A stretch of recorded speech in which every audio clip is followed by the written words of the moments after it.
السلام علیکم ورحمۃ اللہ وبرکاتہ۔ ان الحمد للہ نحمده ونستعینه ونستغفره ونعوذ باللہ من شرور انفسنا ومن سیئات اعمالنا، من يهده اللہ فلا مضل له ومن يضلل فلا هادی له، واشهد ان لا الہ الا اللہ وحدہ لا شریک له، واشهد ان محمدا عبدہ ورسولہ۔ اما بعد فإن خير الحديث كتاب الله وخير الهدي هدي محمد صلى الله عليه وسلم، وشر الأمور محدثاتها وكل محدثة بدعة وكل بدعة ضلالة وكل ضلالة في النار۔ أعوذ بالله السميع العليم من الشيطان الرجيم من همزه ونفخه ونفثه، بسم الله الرحمن الرحيم۔ یا ایھا الذین آمنوا اجتنبوا کثیرا من الظن ان بعض الظن اثم ولا تجسسوا ولا یغتب بعضکم بعضا۔ سب سے پہلے ہر طرح کی تعریف اور توصیف، حمد اور ثنا اللہ رب العزت کے لیے لائق اور زیبا ہے، جس کے کمالات بے شمار ہیں۔ اللہ تعالیٰ کی بے شمار کمالات میں سے اللہ کا ایک کمال یہ بھی ہے کہ اللہ چیزوں کی حقیقتوں سے واقف ہے۔ اللہ تعالیٰ غیب جاننے والا ہے، اور غیب میں جو بہت ساری چیزیں آتی ہیں ان میں سے ایک چیز ہے انسان کی حقیقت۔ ہر انسان کی ایک حقیقت ہوتی ہے، انسان کا ایک ظاہر ہوتا ہے اور ایک باطن ہوتا ہے۔ ہم جو دیکھ رہے ہوتے ہیں وہ انسان کا ظاہر دیکھ رہے ہوتے ہیں، اور انسان کی ظاہر کی بنیاد پر ہم اس کے بارے میں کوئی گمان کر رہے ہوتے ہیں۔ ہر انسان حقیقت میں کیسا ہے، اس کا کیریکٹر کیسا ہے، اس کا کردار کیسا ہے، اس کا باطن کیسا ہے، یہ اللہ کے علاوہ کوئی نہیں جانتا ہے نا۔ میرا حقیقی کردار کیا ہے، میں حقیقت میں اندر سے کیسا ہوں، یہ اللہ ہی جانتا ہے۔ آپ حقیقت میں کیسے ہیں، اللہ ہی جانتا ہے۔ ہاں، آپ میرے بارے میں کوئی رائے قائم کرتے ہیں، پر آپ کی جو رائے ہے میرے بارے میں وہ کیا ہے، وہ ایک گمان ہوتی ہے بس، ہے نا۔ آپ میرے بارے میں کوئی بھی گمان کر سکتے ہیں۔ 100% میں کیسا ہوں، خلوت میں، اکیلے میں میرے کیا معاملات ہیں، میرے دل میں اخلاص ہے، ریا ہے، دکھاوا ہے یا للہیت ہے، یہ اللہ کے علاوہ کوئی نہیں جانتا، یہ صرف اللہ جانتا ہے۔ تو آپ میرے بارے میں جو بھی رائے قائم کریں گے، جو بھی آپ کا اسٹینڈ ہوگا، جو بھی موقف ہوگا، وہ ایک کیا ہے، ایک گمان ہے۔ میں بھی آپ کی حقیقت سے واقف نہیں ہوں، حقیقت میں آپ کیسے ہیں، بس آپ کے بارے میں کوئی رائے رکھ سکتا ہوں، اور وہ رائے جو ہوگی وہ کس بنیاد پر ہوگی، گمان کی بنیاد پر۔ تو ہر انسان دوسرے انسان کے بارے میں گمان ہی رکھ سکتا ہے، حقیقت تو کسی کو بھی نہیں پتا ہے۔ اب گمان جو ہے نا وہ دو طرح کا ہوتا ہے، یا تو گمان اچھا ہوگا یا تو برا ہوگا۔ شریعت ہماری جو ہم کو اخلاقی تعلیمات دیتی ہے، اس میں سب سے بیسک تعلیم، یعنی ایسا معاملہ جس پر پورے اخلاق کی بنیاد کھڑی ہوئی ہے، وہ یہ ہے کہ ہر مسلمان سے آخری حد تک کے اچھا گمان رکھا جائے، جتنا ممکن ہو، جتنی کوشش آپ کر سکتے ہیں، کوشش کر کے ہر مسلمان سے اچھا گمان رکھیں۔ مسلمان کی حقیقت یہ ہے، مسلمان کا اصل یہ ہے کہ مسلمان عادل ہے، اچھا ہے، بائی ڈیفالٹ ہر مسلمان اچھا ہے، جب تک کہ اس کے برا ہونے کی یقینی ثبوت آپ کو نہ مل جائے۔ ہر مسلمان کو بائی ڈیفالٹ اچھا سمجھنا ہے، نیک سمجھنا ہے، متقی سمجھنا ہے، پرہیزگار سمجھنا ہے۔ شریعت یہ کہتی ہے کہ آخری حد تک کے خوشگمانی رکھو لوگوں سے، اچھا گمان کرو اور بدگمانی سے بچو، آخری حد تک کے جتنا کوشش ہو سکتی ہے کرو کہ کسی مسلمان کے بارے میں دل کے اندر بدگمانی پیدا نہ ہو، کیونکہ گمان جو ہے نا وہ اخلاق کا سب سے پہلا زینہ ہے، پہلی سیڑھی ہے۔ سارا جو ہمارا اخلاق ہوتا ہے نا، وہ اخلاق کس بنیاد پر ہوتا ہے، گمان کی بنیاد پر۔ جیسا کسی شخص کے بارے میں آپ کا گمان ہوگا، ویسے ہی اس کے ساتھ آپ کے اخلاق ہوں گے، ہے نا۔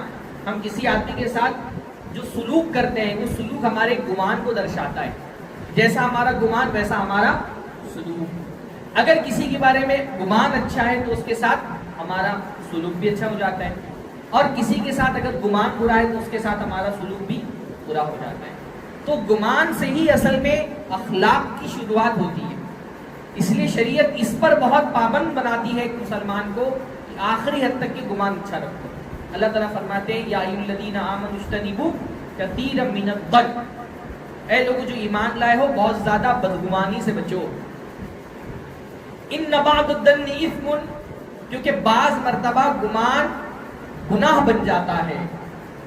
گمان اس حد تک کہ برا ہوتا ہے کہ برا ہوتے ہوتے وہ گناہ بن جاتا ہے.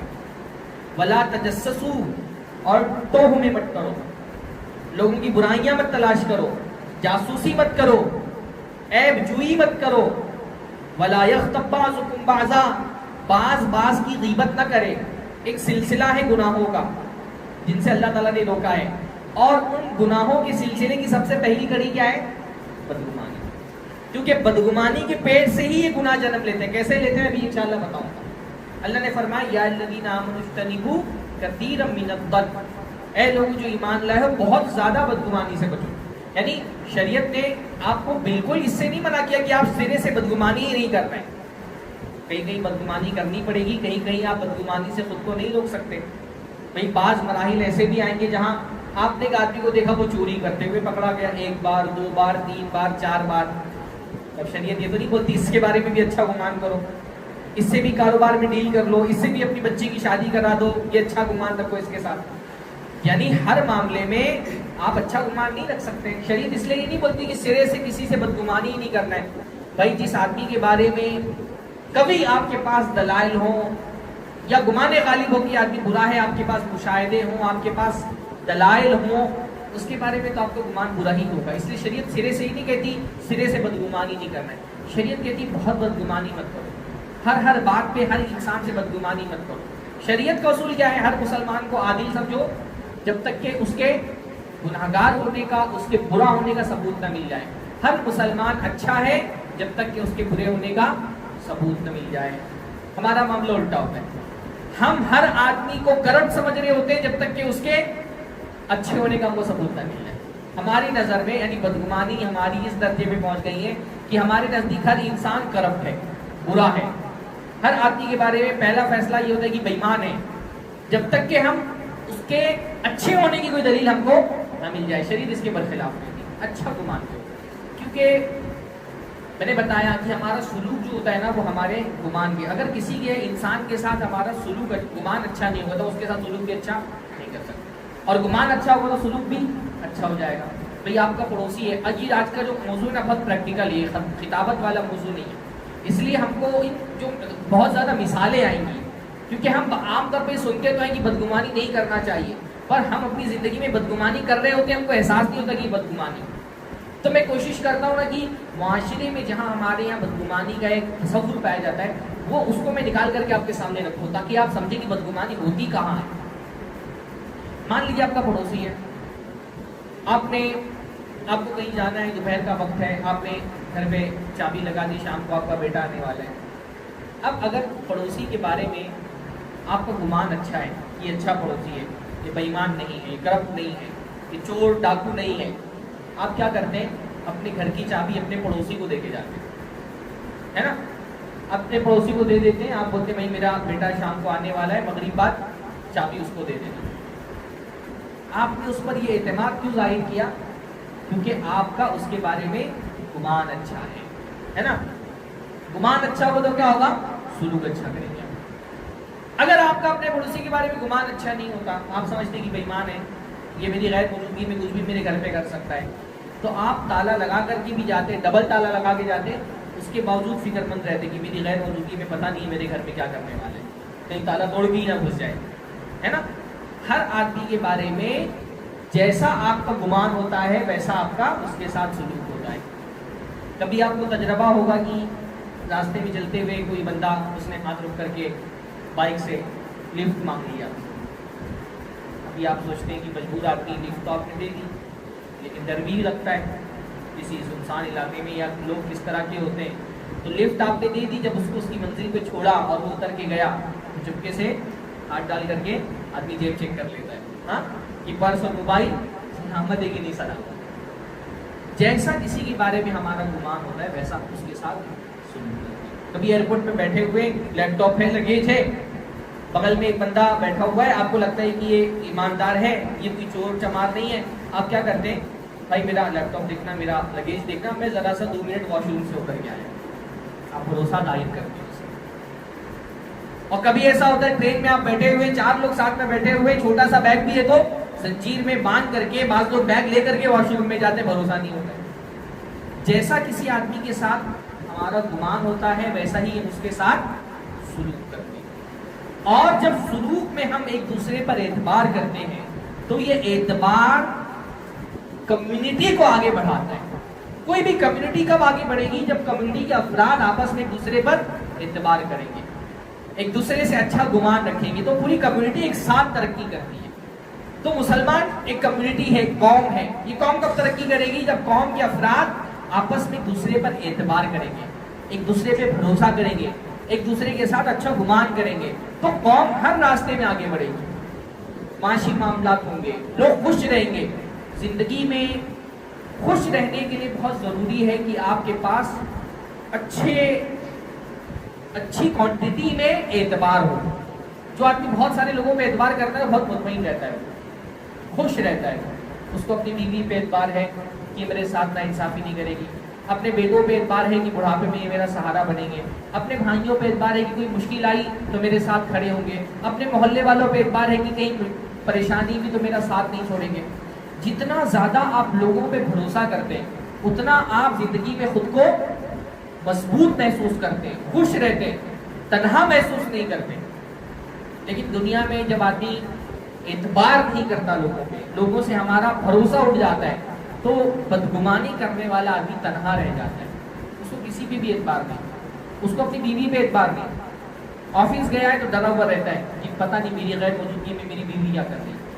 آفس سے گھر آتا ہے تو آفس کی کالنگ لوگوں سے ڈرا ہوا رہتا ہے کہ کہیں کوئی میرا ساتھی باس کو میرے خلاف چڑھا نہ رہا ہو۔ اپنے بچوں سے بدگمان، مالک ہے اپنے نوکروں سے بدگمان، رات میں کہیں پہ شفٹ پہ کام ہو رہا ہے ڈرا ہوا ہے کہ پتہ نہیں لوگ کام کر رہے کہ نہیں کر رہے۔ ہاں، جو بدگمان رہنے والا آدمی وہ تنہا رہتا ہے۔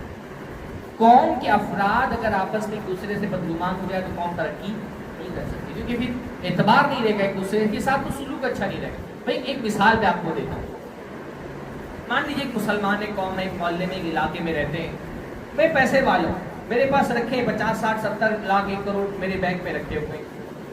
اگر مجھ کو اپنے بھائی پہ اعتبار ہے تو میں بولوں گا بھائی تو 10 لاکھ روپیہ لے کاروبار کر، لوٹا دینا 2 سال کے بعد، کیوں؟ مجھے اس پہ بھروسہ ہے نا، مجھے اس پہ اعتبار ہے، تو میں اپنا پیسہ بینک میں رکھے رہنے کے بجائے مجھے تو سود نہیں چاہیے، میں اپنے بھائی کو دے رہا ہوں، تو لگا کاروبار کر، پھر لوٹا دینا مجھ کو 1 سال بعد 2 سال بعد دیا 10 لاکھ، وہ بھی ترقی کر رہا ہے، اس نے ترقی، اس نے کمایا، اس نے اپنے دوسرے بھائی کی مدد کی۔ جب لوگ ایک دوسرے پہ اعتبار کرتے ہیں تو ایک دوسرے پہ انویسٹ کرتے ہیں۔ اعتبار جو ہے نا وہ انویسٹ کرنے والی چیز ہے، ایک دوسرے کو آگے بڑھاتے ہیں، سب مل کر کے ایک قوم ترقی کرتی ہے۔ آپ دیکھیں کہ جن کمیونٹیز میں دنیا، چاہے وہ مذہبی کمیونٹی ہو چاہے علاقائی کمیونٹی ہو، آپ اپنے علاقے میں، اپنے محلے میں، اپنے شہر میں دیکھیں گے کہ جو کمیونٹی معاشی اعتبار سے، مالی اعتبار سے بہت طاقتور ہے، وہ کیوں طاقتور ہے؟ کیونکہ ان کے افراد کا تعلق آپس میں ایک دوسرے کے ساتھ بہت گہرا ہے، لوگ مدد کرتے ہیں ایک دوسرے کی، کیونکہ ایک دوسرے پر اعتبار کرتے ہیں، قرض دیتے ہیں۔ بعض جو ہے وہ غیر مسلم کمیونٹیز کے بارے میں نے سنا 1% 1.5% سود پر قرض دیتے ہیں۔ نہیں، 1.5% سود تو چاہے آدھا پرسنٹ ہو تو بھی آرام ہے، لیکن 1.5% پہ جو سود پہ قرض دیتے ہیں وہ کیا ہے؟ کمیونٹی کے لوگوں کو آپس میں دوسرے پہ اعتبار ہے۔ یہ اعتبار جو ہے نا وہ قوموں کو ایک ساتھ آگے بڑھاتا ہے۔ لیکن جب ہم دیکھتے ہیں ایک آدمی کو میں نے دیا، اس نے میرے ساتھ بے ایمانی کر لی، اب میرا جو اعتبار کا، جب آپ کو پروفٹ نہیں ملتا تو کیا ہوتا ہے؟ آپ کا اعتبار کم ہو جاتا ہے۔ جب بدگمان ہو جاتے ایک دوسرے سے تو کوئی کسی کو آگے نہیں بڑھا رہا ہوتا، تو کمیونٹی ہی ترقی کرتی ہے، قومیں ہی ترقی نہیں کرتی ہیں۔ تو شریعت یہ چاہتی ہے کہ مسلمان آپس میں ایک دوسرے سے اچھا گمان رکھیں، کیونکہ گمان اچھا ہوگا تو اخلاق اچھے ہوں گے، اخلاق اچھے ہوں گے تو قوم ہر میدان میں ایک دوسرے کو سپورٹ کر کے آگے بڑھے گی، دوسری قوموں سے آگے بڑھے گی۔ آج مسلمانوں میں جو بہت سارے مسائل ہیں اخلاقی اعتبار سے، اس کی بہت بڑی وجہ ہے کہ افراد جو ہیں وہ قوم کے آپس میں ایک دوسرے کے ساتھ بدگمان ہوتے ہیں، اچھا گمان نہیں رکھتے، مختلف درجات کی بدگمانی ہے، اور جب گمان اچھا نہیں ہوگا تو اخلاق بھی اچھے نہیں، بلکہ بدگمانی ہوگی تو پھر ایک آدمی کو اپنا دشمن سمجھ لیں گے، پھر آپ اس کی اچھائیوں کو بھی برائی میں کنورٹ کر دیں گے۔ تو شریعت یہ کہتی ہے بہت زیادہ بدگمانی سے بچو۔ اچھا، اب بدگمانی جو ہے نا اس کی بھی درجات ہوتے ہیں، لیولز ہوتے ہیں، الگ الگ طرح کی بدگمانی ہوتی ہیں۔ ایک بدگمانی تو یہ ہوتی ہے نا کہ کبھی ہم نے کسی آدمی کے بارے میں کوئی ایسی بات سنی یا ایسی کوئی چیز دیکھی جو بظاہر نگیٹو ہے۔ بدگمانی اصل میں کیا ہوتی ہے؟ بدگمانی اصل میں آدھا علم ہوتی ہے، آدھا مشاہدہ ہوتی ہے نا؟ اس آدھے مشاہدے، آدھے علم کی بنیاد پر بعض مرتبہ ہم غلط فیصلہ مکمل کر لیتے ہیں۔ شریعت کہتی ہے ایسا مت کرو، آدھے علم کی بنیاد پر فیصلہ مت کرو۔ کوئی چیز آپ نے دیکھی جو نگیٹو ہے، بظاہر نگیٹو ہے، یا کوئی بات سنی جو بظاہر نگیٹو ہے، ذہن آپ کا ایک اس آدمی کے بارے میں ایک نگیٹو رائے کی طرف جا رہا ہے، شریعت کہتی نہیں، نگیٹو رائے کی طرف مت جانے دو ذہن کو، وہاں نگیٹیوٹی سے نکال کے لاؤ اور پازیٹیو سوچو۔ اچھا گمان رکھنا اصل میں لوگوں کے بارے میں پازیٹیو سوچنے والی بات ہے۔ مثلا آپ یہاں پہ رہتے ہیں نالا سپارہ میں، اب آپ نے میرا روڈ میں، گمرہ میں اپنے کسی بھائی کو دیکھا جو نالا سپارہ میں رہتے ہیں، ہاں، آپ نے دیکھا کہ وہ کسی خاتون کے ساتھ بائک پہ جا رہے ہیں، اور آپ کو پتا ہے کہ یہ پیچھے بائک پہ بیٹھی ہوئی خاتون ان کی بیوی تو نہیں ہے۔ اب پہلا خیال ذہن میں کیا آتا ہے؟ پہلا خیال ذہن میں نگیٹو آئے گا کہ بھئی یہ کوئی محبوبہ ہے، یا پہ انہوں نے الگ کوئی اپنی سیٹنگ کر کے رکھی ہوئی ہے، ذہن نگیٹو چیز کی طرف جائے گا۔ شریعت کیا کہتی ہے؟ نہیں، نگیٹو طرف مت جانے دو، ذہن کو نگیٹیوٹی سے نکال کے پازیٹیوٹی کی طرف لے کر کے جاؤ۔ پھر پازیٹیو کیا سوچ سکتے ہیں اس کے بارے میں؟ بھئی ہو سکتا ہے اس کی بہن ہو سکتا ہے اس کی خالہ ہو سکتا ہے اس کی بھانجی ہو سکتا ہے اس کی بھتیجی ہو سکتا ہے اس کی پھوپھی ہو، یا بہت زیادہ نہیں پازیٹیو سوچ پا رہے تو ہو سکتا ہے اس کی دوسری بیوی ہو، تو اس نے سب لوگوں کے ڈر سے یہ چھپا کے ہی رکھا ہو۔ ٹھیک ہے، نہیں چھپانا چاہیے لیکن اس نے چھپا کے رکھا ہو۔ لیکن شریعت کیا کہتی ہے؟ جتنا ممکن ہو پازیٹیو سوچو لوگوں کے بارے میں، نگیٹو مت سوچو۔ بعض سلف کہا کرتے تھے اپنے بھائی کے بارے میں 70 عذر تلاش کرو، 70 ایکسکیوزز تلاش کرو، اگر 70 نہ مل سکے، 70 تم نے سوچا یہ ہو سکتا ہے، یہ ہو سکتا ہے، یہ ہو سکتا ہے، لیکن کوئی بھی پاسبلٹی نہیں دکھ رہی، تو سوچو شاید کوئی ایسی بات ہو جو مجھے نہ پتا ہو۔ 70 ایکسکیوزز نہیں مل رہے آپ کو کہ ایسا نہیں ہو سکتا ہے، تو سوچو شاید ایسا کوئی ایکسکیوز اس کے پاس ہوگا جو میرے پاس نہیں۔ آخری درجے میں مطلب آپ اللہ کے نبی صلی اللہ علیہ وسلم کے اچھے گمان کا اندازہ لگائیں۔ ایک آدمی آ کر کے اللہ کے نبی سے کہہ رہا ہے کہ اللہ کے نبی صلی اللہ علیہ وسلم میں نے زنا کر لیا، اپنی زبان سے بول رہا ہے، اللہ کے رسول نے فوراً نہیں مانا، صحابی سے کیا بول رہے ہیں؟ اس کا منہ سنو کوئی شراب تو نہیں پیا ہوا ہے۔ یہ دیکھیے کس درجے کی ایک پازیٹیو تھنکنگ ہے کہ یہ زنا نہیں کر سکتا بندہ، ہو سکتا ہے شراب پی لیا ہو اور شراب کے نشے میں آ کر کے یہ بول رہا تو اس کا منہ تو سنو ذرا شراب تو نہیں پیا ہوا ہے۔ آخری درجے میں جا کر کے بعض سلف کہا کرتے تھے کہ اگر میں اپنے کسی بھائی کی داڑھی سے شراب ٹپکتا ہوا دیکھوں، شراب ٹپک رہی ہے، تو میں کیا سوچوں گا؟ میں سوچوں گا شاید کسی نے اس کے اوپر شراب گرا دی، یہ شراب نہیں پی سکتا، میں نہیں سوچوں گا یہ شراب پی رہا تھا۔ اگر اس کے کپڑے سے، اس کی داڑھی سے شراب ٹپک رہی ہے، اس کے کپڑے سے شراب کی بو آ رہی ہے، میں سوچوں گا شاید اس نے کسی نے شراب اس کے اوپر گرا دی، ہو سکتا ہے نا؟ ہاں، اگر میں کسی بھائی کو دیکھوں اپنے کہ وہ پہاڑی پہ کھڑے ہو کے کہہ رہا ہے انا ربکم الاعلی، فرعون نے کہا تھا نا قرآن مجید کے اندر ہے، فرعون نے کہا انا ربکم الاعلی، ذہن کس طرف جا رہا ہے؟ یہ ربوبیت کا دعویٰ کر رہا ہے۔ اب پازیٹیو کیا سوچ سکتے ہیں اس میں؟ آپ بتائیے کیا پازیٹیو سوچ سکتے ہیں؟ ہاں، سلف نے کہا کہ میں سوچوں گا کہ شاید یہ قرآن کی آیت پڑھ رہا ہوں، یہ خوشگوانی ہے۔ اور شریعت یہ چاہتی ہے آپ سے کہ جتنا ممکن ہو کسی مسلمان کا بظاہر برا دکھنے والا فعل ہے اس کو تعویل جو اس کی کرو وہ پازیٹیو کرو، ایکسپلینیشن اس کا کیا کرو؟ پازیٹیو کرو۔ آپ نے کسی مسلمان اپنے بھائی کو دیکھا لڑکھڑا رہے، ہاں، کسی مسلمان عورت کو دیکھا نقاب پہن کر کے نشے کی حالت میں لڑکا رہی ہے، پہلا ذہن تو یہ کہ شراب ہوئے، لیکن یہ بھی تو ہو سکتا ہے کہ آج کل اسٹیشنوں پہ لوگ کچھ سکھا کر کے کچھ بسکٹ وسکٹ کھلا کر کے نشہ آور چیزوں کو لوٹ لیتے ہیں، ہو سکتا ہے اس کے ساتھ ایسا ہی کوئی حادثہ ہو، اس نے کچھ شراب نہ پی ہو، اس کو کسی نے کوئی نشہ آور ہوتا کہ نہیں اسٹیشنوں پہ نشہ آور چیز کھلا کر کے سامان لوٹ لیتے، شاید اس کے ساتھ ایسا کوئی واقعہ ہو سکتا ہے بیچارہ بیمار ہو، اور بیمار ہو کر کے چکرا رہے ہیں، ہم سوچ رہے تو نشہ کرنے والے، یا آپ کہیں پہ مان لیجیے مثالیں آئیں گی بہت زیادہ، کیونکہ مثالوں سے ہی باتیں بالمثال یتضح المقال، مثالوں سے باتیں واضح ہو جاتی ہیں۔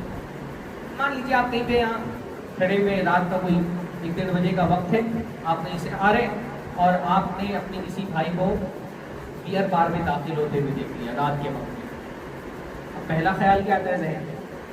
پہلا خیال تو یہ آتا ہے کہ یہ بندہ ٹھیک نہیں ہے، ہاں مسجد میں تو یہ صاحب آگے آگے دکھائی دیتے، رات میں کی حرکتیں۔ شیطان جو ہے کیا کرتا ہے، اپنے مسلمان بھائی کے بارے میں آپ کے دل میں بدگمانی ڈالنا چاہتا ہے۔ اللہ کے رسول نے فرمایا ایس الشیطان ان یعبد المصلیون فی جزیرۃ العرب، شیطان اس سے تو مایوس ہو گیا کہ اب اس کی عبادت جزیرۃ العرب میں نماز پڑھنے والے کریں گے، ایسا تو نہیں ہوگا۔ ولکن فی التحریش بینکم، لیکن تمہارے درمیان نفرت ڈالنے کے بارے میں وہ بہت پر امید ہے کہ نفرت ڈالوں گا مسلمانوں کے درمیان۔ پہلا خیال تو یہ آتا ہے کہ شراب کھانے میں گیا ہے تو شراب پینے کے لیے گیا ہوگا، لیکن آپ کیا کریں گے؟ آپ نے اس کو شراب پیتے نہیں دیکھا نا، آپ نے صرف شراب کھانے میں جا کے دیکھا۔ آپ سوچیں کہ شاید اس کا کوئی ایکسکیوز ہو، شاید وہ کسی شرابی آدمی کو کوئی شراب پی کے اندر پڑا ہوا ہے، اس کا بھائی، اس کا دوست، اس کا پڑوسی، اس کو کھانے کے لیے گیا ہو، کوئی اور کام ہو اس کا، جو شراب کی دکان چلاتا ہے اس سے کوئی مالی معاملہ اس کا ہو، کوئی وجہ ہو سکتی ہے، کوئی ریپ پڑنے والی ہے، کسی کو بچانے کے لیے گیا ہے وہاں پر، کسی کو سمجھانے کے لیے گیا کہ شراب مت پیو، بہت ساری وجوہات ہو سکتی ہے نا۔ غالب کا ایک شعر ہے، میں خانے تھے مسجد تک ملتے ہیں نقوش پا، یا شیخ گئے ہوں گے یا رند گیا ہوگا۔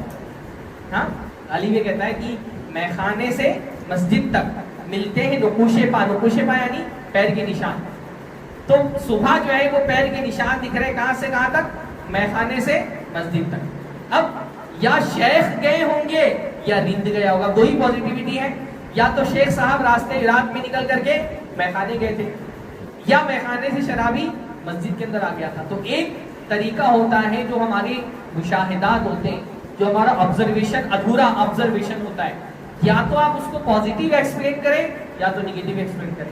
تو بجائے شیخ کے بارے میں بدگمان ہونے کے شرابی کے بارے میں اچھا گمان کر لو، یہ ہو سکتا ہے بھائی شرابی کو اللہ یاد آ گیا ہو تو رات میں وہ مسجد میں آ گیا ہو، نماز پڑھ لی۔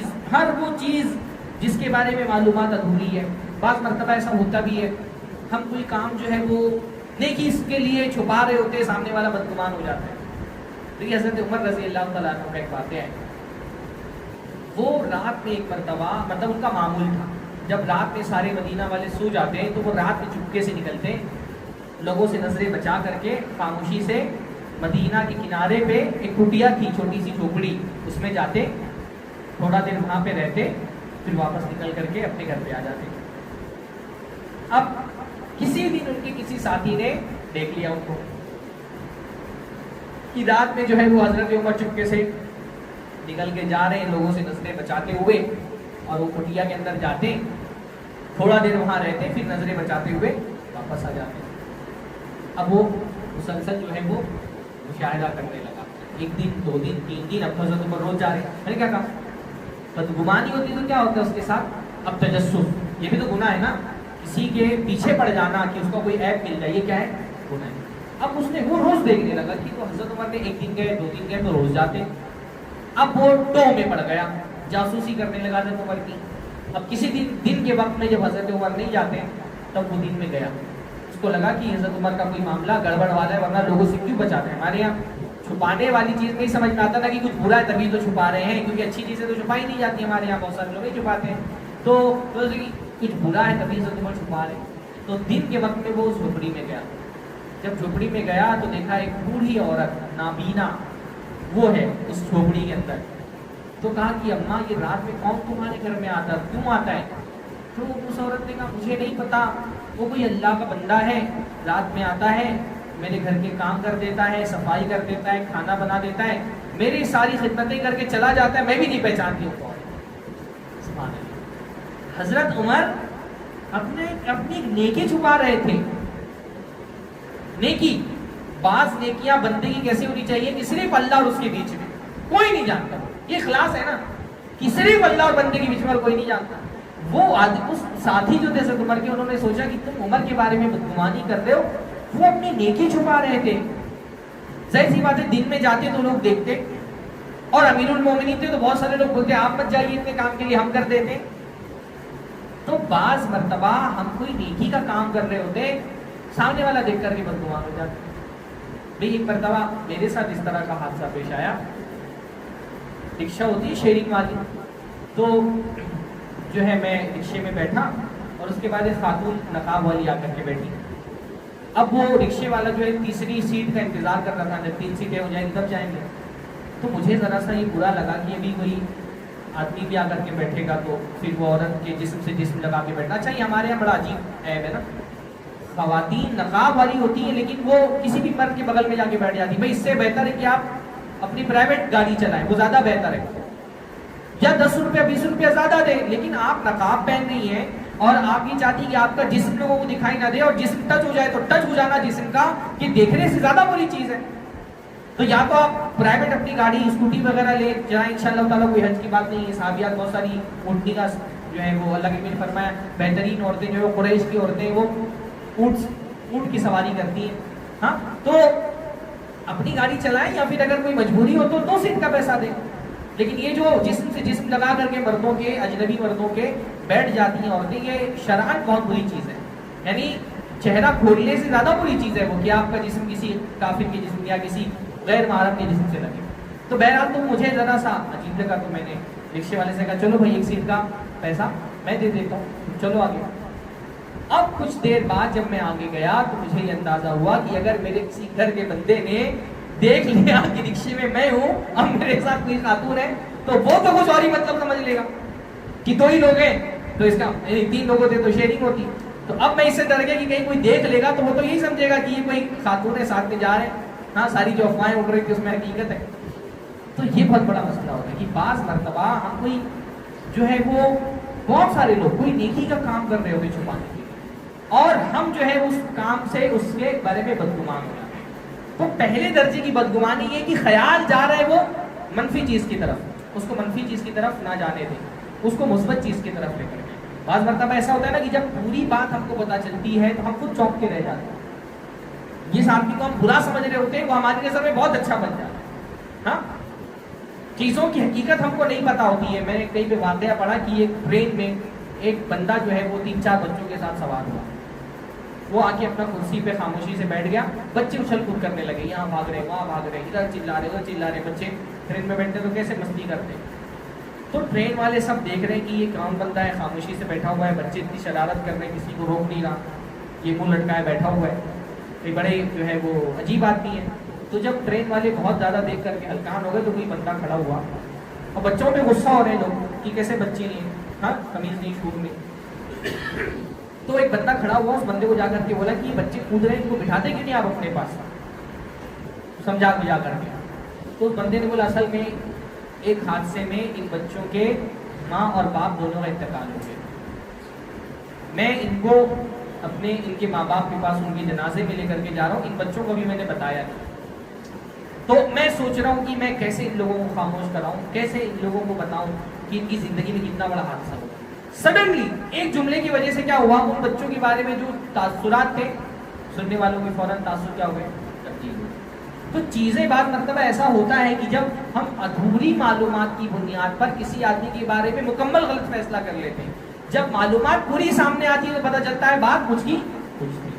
اس لیے کوئی بھی چیز ہو، چاہے آپ کا ادھورا معاملہ ہو، چاہے کوئی ادھوری بات آپ نے کسی سے سنی ہے، بہت مرتبہ یہ ہوتا ہے نا کسی سے کوئی بات سن لی، کوئی افواہ کسی کے بارے میں سن لی، اور ہم فوراً دل میں کیا ہے اس کے لیے ایک عیب، ایک رنج، ایک بغض، ایک کینہ لے کر کے بیٹھ جاتے ہیں۔ کبھی ہمارے بارے میں کوئی بندہ جو ہے وہ سن لیتے کہ تمہارے بارے میں فلانا ایسا بول رہا ہے، کہ بعض انسان ایسے ہوتے ہیں نا ان کو مرغے جیسے لڑانے کا لوگوں کو شوق ہوتا ہے، ویسے انسانوں کو لڑانے کا شوق ہوتا ہے۔ کچھ لوگوں کی عادت ہوتی ہے لوگوں کو لڑانے کی. ہاں, وہ ادھر فون کر کے ان کے بارے میں بولیں گے, ادھر فون کر کے ان کے بارے میں بولیں گے, اور خود بہت نیوٹرل بنے رہیں گے. ان کے ساتھ بھی اچھے بنے رہیں گے, ان کے ساتھ بھی اچھے بنے رہیں گے, دونوں کو لڑا دیں گے.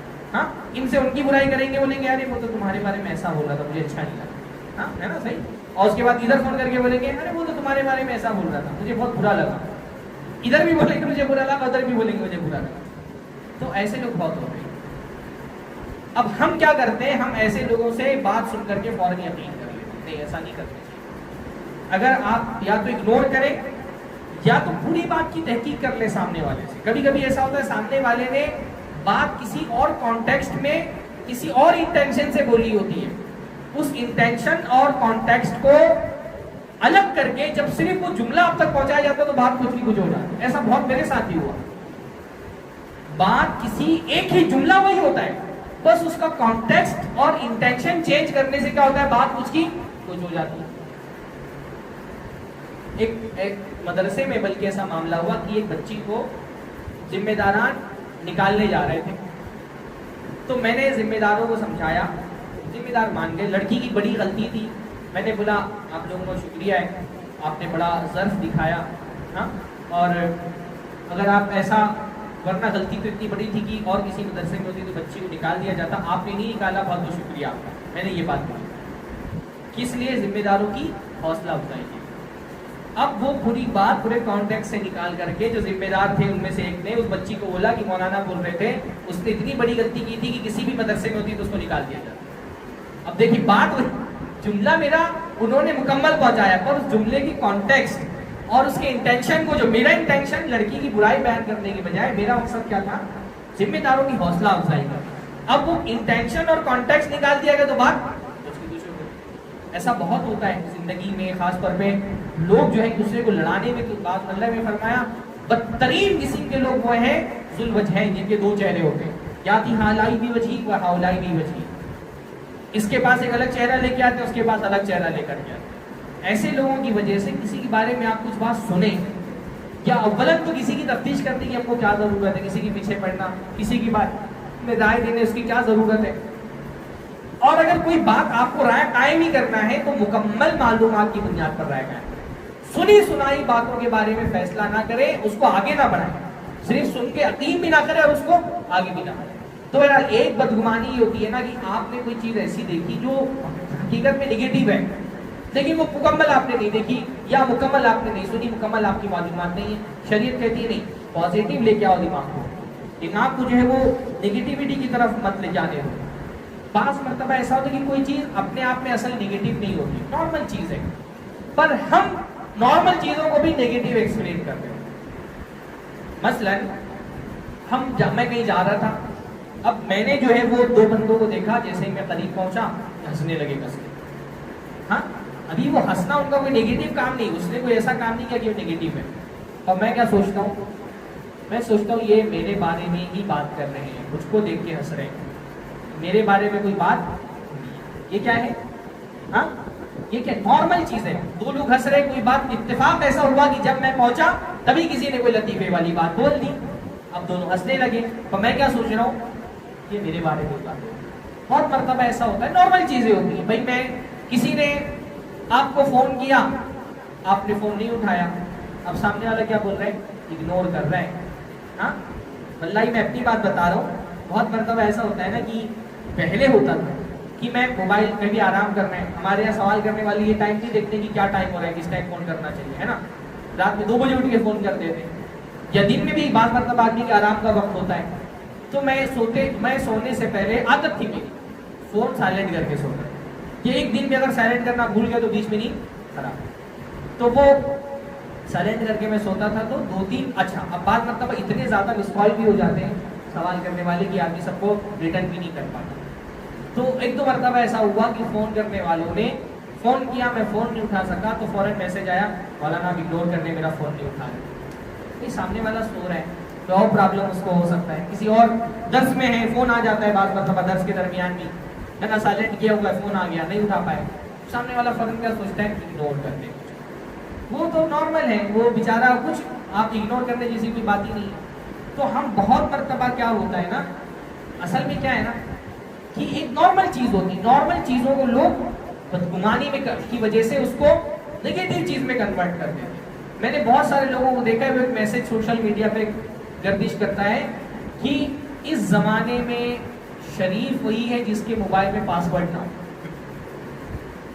تو لوگ یہ سوچتے ہیں کہ اگر پاسورڈ لگا دیا تو پھر وہ اس کا مطلب کچھ نہ کچھ الٹی سیدھی چیزیں اس کے موبائل میں تبھی پاسورڈ لگائے. حالانکہ اس زمانے میں بے وقوف ہے وہ آدمی پاسورڈ نہیں لگاتا, کیونکہ آپ کا موبائل چوری ہوگا تو آپ کا ڈیٹا بھی چوری ہو جائے گا. ویسے آپ کا صرف موبائل چوری ہوگا, اگر پاسورڈ نہیں تھا تو آپ کا ڈیٹا بھی چوری ہو جائے گا. اس میں پتہ نہیں آپ کے کون سے بینک کے اکاؤنٹ, ساری چیزیں ہوتی ہیں, آپ کی تصویریں ہوتی ہیں, گھر والوں کی پرائیویسی والے بہت سارے معاملات ہوتے ہیں. ایک صاحب نے, ابھی کی نہیں پرانی بات ہو گئی, اب تو لوگ پاسورڈ لگانے ہی لگے.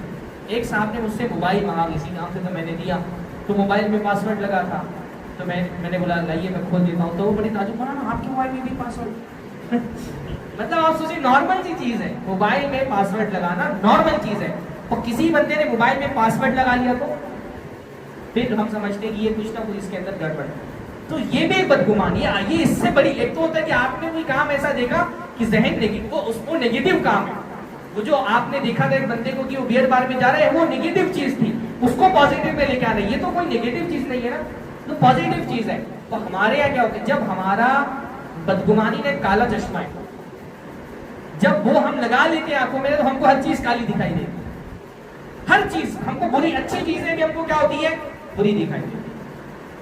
وہ ایک لطیفہ ہی ہے, لیکن وہ ہمارے لطیفے جو ہے نا, وہ ہماری ایک جو کلیکٹیو ہماری ایک سوچ ہوتی ہے اس کو درشاتے ہیں. کہ وہ رات میں میاں بیوی دونوں سو رہے تھے, اچانک جو ہے وہ شوہر کا موبائل میں کوئی بیپ بجی, اور اچانک اس کے موبائل کی اسکرین آن ہو گئی. اب بیوی جو ہے وہ ہڑبڑا کے اٹھی اور اس نے موبائل دکھا, اور چونک کر کے فوراً اس نے غصے میں اپنے شوہر کو جگایا اور بولا کہ یہ آپ کے موبائل میں اتنی رات میں کون عورت بیوٹیفل لکھ کر کے آپ کو میسج کر رہی ہے. اب شوہر بھی ہڑبڑا کے اٹھا اور اس نے بھی آنکھ ملتے ہوئے دیکھا, تو اس نے بولا اللہ کی بندی, یہ بیوٹیفل نہیں لکھا ہے, یہ بیٹری فل لکھا ہے, یہ بیٹری فل لکھا ہے, یہ بیوٹیفل تم اس کو پڑھ رہی. کیوں؟ جب ہم بدگمانی میں اندھے ہو جاتے ہیں نا, تو ساون کے اندھے کو کیا بولتے ہیں, ساون کے اندھے کو ہر چیز کالی دکھائی دیتی ہے, تو وہ ہر چیز ہم کو بری دکھائی دیتی ہے. ہم ہر چیز میں نگیٹیوٹی تلاش کر لیتے ہیں. بدگمان آدمی کا ہی مسئلہ ہے کہ وہ ہر چیز میں نگیٹیوٹی تلاش کرتے ہیں, اس کو ہر چیز نگیٹیو ہی دکھ رہی ہوتی ہے.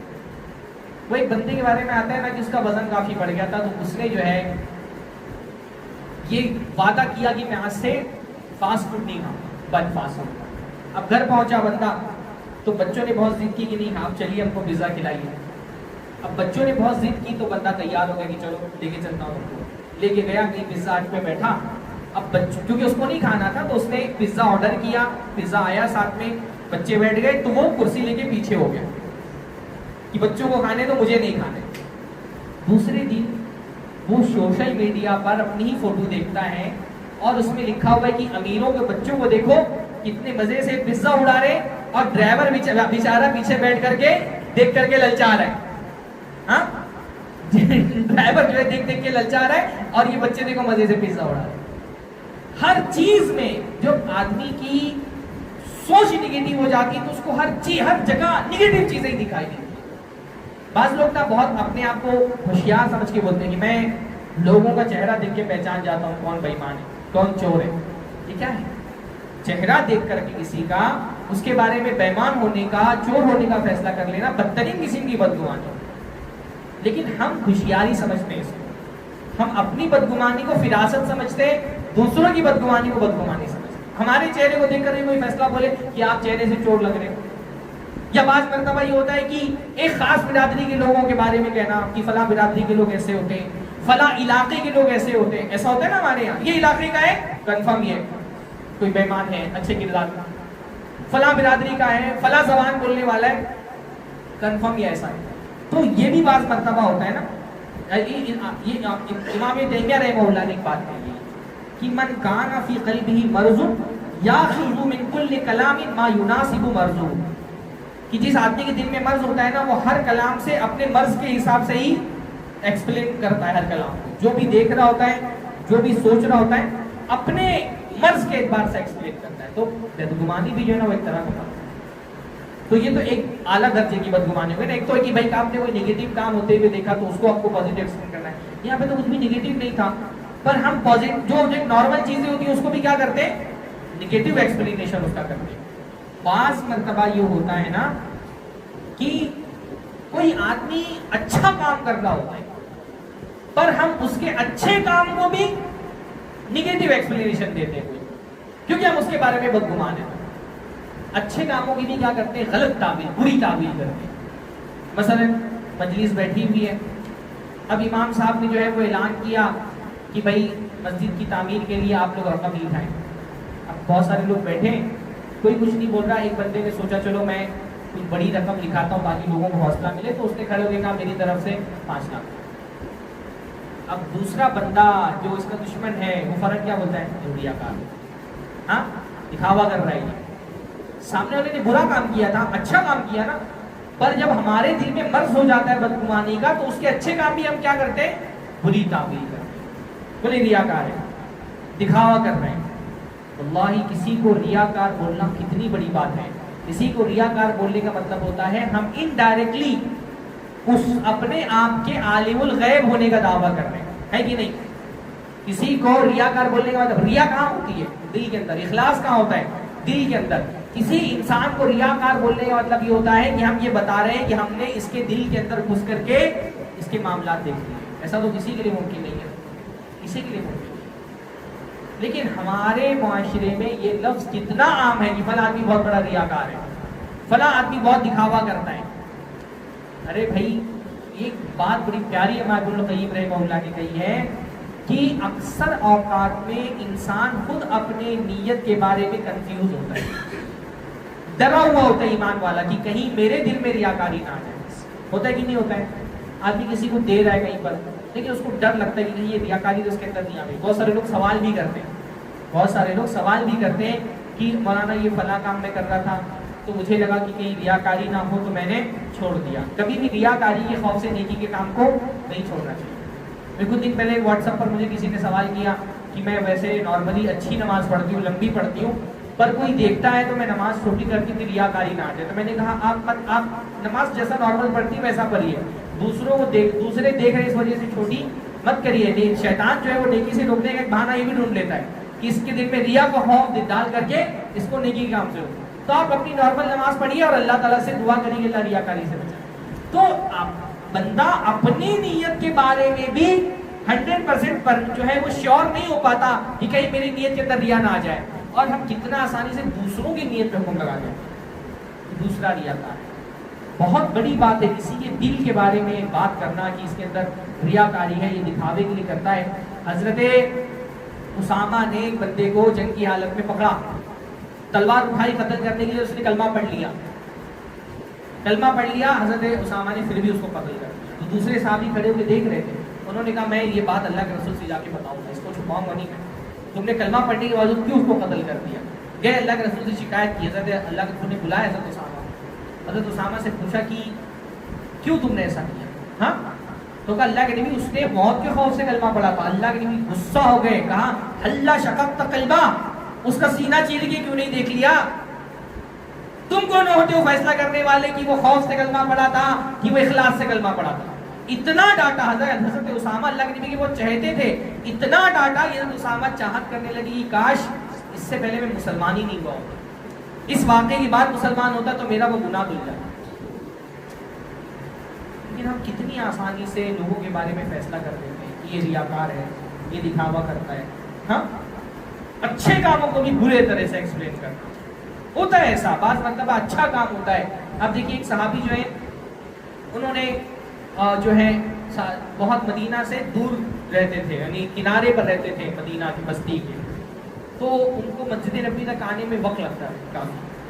تو بعض صحابہ نے کہا کہ تم جو ہے مسجد نبی کے پاس گھر بنا لو نا, اللہ کے نبی کے پڑوس میں, اتنا دور سے چل کر کے آتے ہو ہر نماز میں. تو انہوں نے کہا مجھے نہیں پسند کی مسجد کے پاس میرا گھر. اب صحابہ جو ہیں ان کو بظاہر یہ بات تو بری لگتی ہے نا کہ بھائی مسجد کے پاس گھر نہیں, کون مسلمان نہیں چاہتے کہ مسجد کے پاس گھر ہو. تو بعض صحابہ کو ایسا لگا کہیں نفاق تو نہیں ہے ان کے اندر, منافق تو نہیں ہے. جا کر کے اللہ کے رسول کو بتایا, اللہ کے رسول نے کیا کیا؟ اتنی بات میں فیصلہ نہیں کیا، اللہ کے رسول نے بلایا اور بلا کر کے پوچھا کہ تم نے ایسا کیوں کہا؟ جب تم سے کہا کہ مسجد کے پاس گھر بنا لو تو تم نے بولا نہیں میں نہیں چاہتا کہ مسجد کے پاس میرا گھر ہو۔ کہ اللہ کے نبی میں نے آپ سے ایک حدیث سنی تھی کہ جب آدمی اذان سننے کے بعد وضو بناتا ہے اور وہ گھر سے باہر نکلتا ہے تو ہر قدم پر اس کے لیے نیکیاں لکھی جاتی ہیں، اس کے درجات بلند ہوتے ہیں، اس کے گناہ معاف ہوتے ہیں۔ تو میں یہ چاہتا ہوں کہ میرا گھر مسجد سے دور رہے تاکہ میرے قدم مسجد تک کے آنے کے زیادہ رہے اور ہر قدم کے بدلے میں میری نیکی لکھی جائے، میرا گناہ معاف ہو، میرے درجات بلند ہو۔ وہ ایک اچھی بات تھی، ہے نا؟ اچھے چیزوں کو بھی کیا ہوتا ہے اگر بدگمانی آ جائے تو ہم بری طرح سے، بلکہ بعض مرتبہ تو یہ دیکھیے نا، بعض مرتبہ یہ ہوتا ہے کہ ایک آدمی کسی کے ساتھ احسان کر رہا ہوتا ہے، آپ کسی کے ساتھ احسان کر رہے ہیں، جس کے ساتھ احسان کر رہے ہیں وہی آپ کے بارے میں بدگمان ہو جاتے ہیں کہ یہ میرے ساتھ اتنی اچھائی کیوں کر رہا ہے، کہیں اس کو کچھ چاہیے تو نہیں مجھ سے۔ یعنی یہ بدترین درجہ ہے بدگمانی کا کہ ایک بندہ میرے ساتھ، میں نے کسی سے قرضہ مانگا، اس نے پہلی بار میں دے دیا، یار اس نے پہلی بار میں کیوں قرضہ دے دیا، کوئی ٹال مٹول کیے بغیر، کہ اس کی نیت میں کوئی کھوٹ تو نہیں ہے، ہاں کہیں یہ پھر میرے بیٹے سے اپنی بیٹی کی شادی تو نہیں کرانے والا ہے، اتنا میرے ساتھ اچھائی کر رہا ہے، یہ اس کے گھر سے ہدیہ کیسے آ گیا، ہاں کہیں کچھ کھانے میں ملا تو نہیں دیا، ہاں وہ کیسے جو ہے کسی شاعر کا شعر ہے کہ محفل میں ان کے کب تک مجھ تک پہنچتا تھا جام، ساقی نے کچھ ملا نہ دیا ہو شراب میں، مطلب مجھ تک پہنچ گئے تو کسی نے کھانا دے دیا تو ہم سوچتے ہیں کہ کچھ ملا کر دے تو نہیں دیا ہے۔ بعض گھروں میں میں نے دیکھا کہ وہ کسی کی دعوت میں جاتے نہیں اور کسی کا کھانے کا ہدیہ قبول نہیں کرتے، بس یہ ڈر لگا ہوا ہے کہ کوئی بھی مجھ کو کھانے میں کچھ بھی ملا کر کے دے دے، تو کسی کے گھر کا کچھ نہیں کھاتے۔ یہ بدترین کسی کی بدگمانی ہے کہ ایک آدمی آپ کے ساتھ احسان کر رہا ہے، اس کے احسان کو ہی آپ غلط ایکسپلین کرتے ہیں کہ یہ میرے ساتھ کچھ برا چاہتا ہے اس لیے اتنی اچھائی کرتا ہے۔ بعض ہمارے جو ہے احباب کو میں نے دیکھا ہے، بعض خواتین کو خاص طور پہ، اچھا بدگمانی میں بھی خواتین کا ایک الگ ہی لیول ہوتا ہے، مرد تو جو ہے تھوڑا بہت ایک دوسرے پہ اعتبار کرتے ہیں، عورتیں اور زیادہ نہیں کرتی۔ ان کو میں نے دیکھا نا کہ ان کے ساتھ کچھ بھی برا ہو کہ فلانی نے نظر لگائی ہے، ہاں اس نے نظر لگا دی ہے، اس نے کچھ جھاڑ بھوک کر دیا ہے، ہاں دنیا خاص طور پہ یہ بڑا عجیب سا معاملہ ہو گیا ہمارے یہاں، تھوڑی سی کوئی تکلیف آئے گی فوراً راقی کے پاس پہنچیں گے، اور ہمارے یہاں راقی اتنے سارے کاروبار کرنے والے ہو گئے نا، پہلے ہم لوگ الحمدللہ بہت فخر سے بولتے تھے کہ اہل حدیثوں کا کوئی بابا نہیں ہوتا، بابا نہیں ہوتے اہل حدیثوں کا۔ اب صورتحال یہ ہو گئی ہے کہ مسلم علاقوں میں، اہل حدیث علاقوں میں ایک پتھر اٹھاؤ 3 بابا نکلتے ہیں، قدم قدم میں بابا لوگ ہو گئے، اتنے راقی ہو گئے۔ تو اب وہ یہ راقی جب کاروبار کرتے ہیں نا تو یہ کیا کرتے ہیں، جب تک آپ ڈیمانڈ نہیں کریٹ کریں گے مارکیٹ میں تو آپ کو کہاں سے کسٹمر ملیں گے، ہاں کلائنٹ کہاں سے ملیں گے؟ تو ڈیمانڈ کریٹ کرنے کا طریقہ کیا ہے؟ میں نے بعض لوگوں کو دیکھا ہے بخار ہے، جا کر کے ان کو دکھاؤ، بولیں گے جادو ہے۔ کسی کو ایک صاحب بولتے ہیں، دعویٰ ہے ان کا، کسی کو کینسر تھا، بولتے دنیا میں کینسر نام کی کوئی بیماری نہیں ہوتی، جتنے بھی کینسر ہے وہ سب کے سب جنوں کی وجہ سے ہوتے ہیں۔ وہ دعویٰ کرتے ہیں کہ میں کینسر کا علاج رقیہ سے کرتا ہوں۔ اب وہ کیا ہو گیا ہے نا، کوئی بیمار ہوا 2-4 ٹیسٹ کرائے نہیں، کوئی پتہ نہیں کر رہا ہے، کسی نے کچھ کرایا ہے۔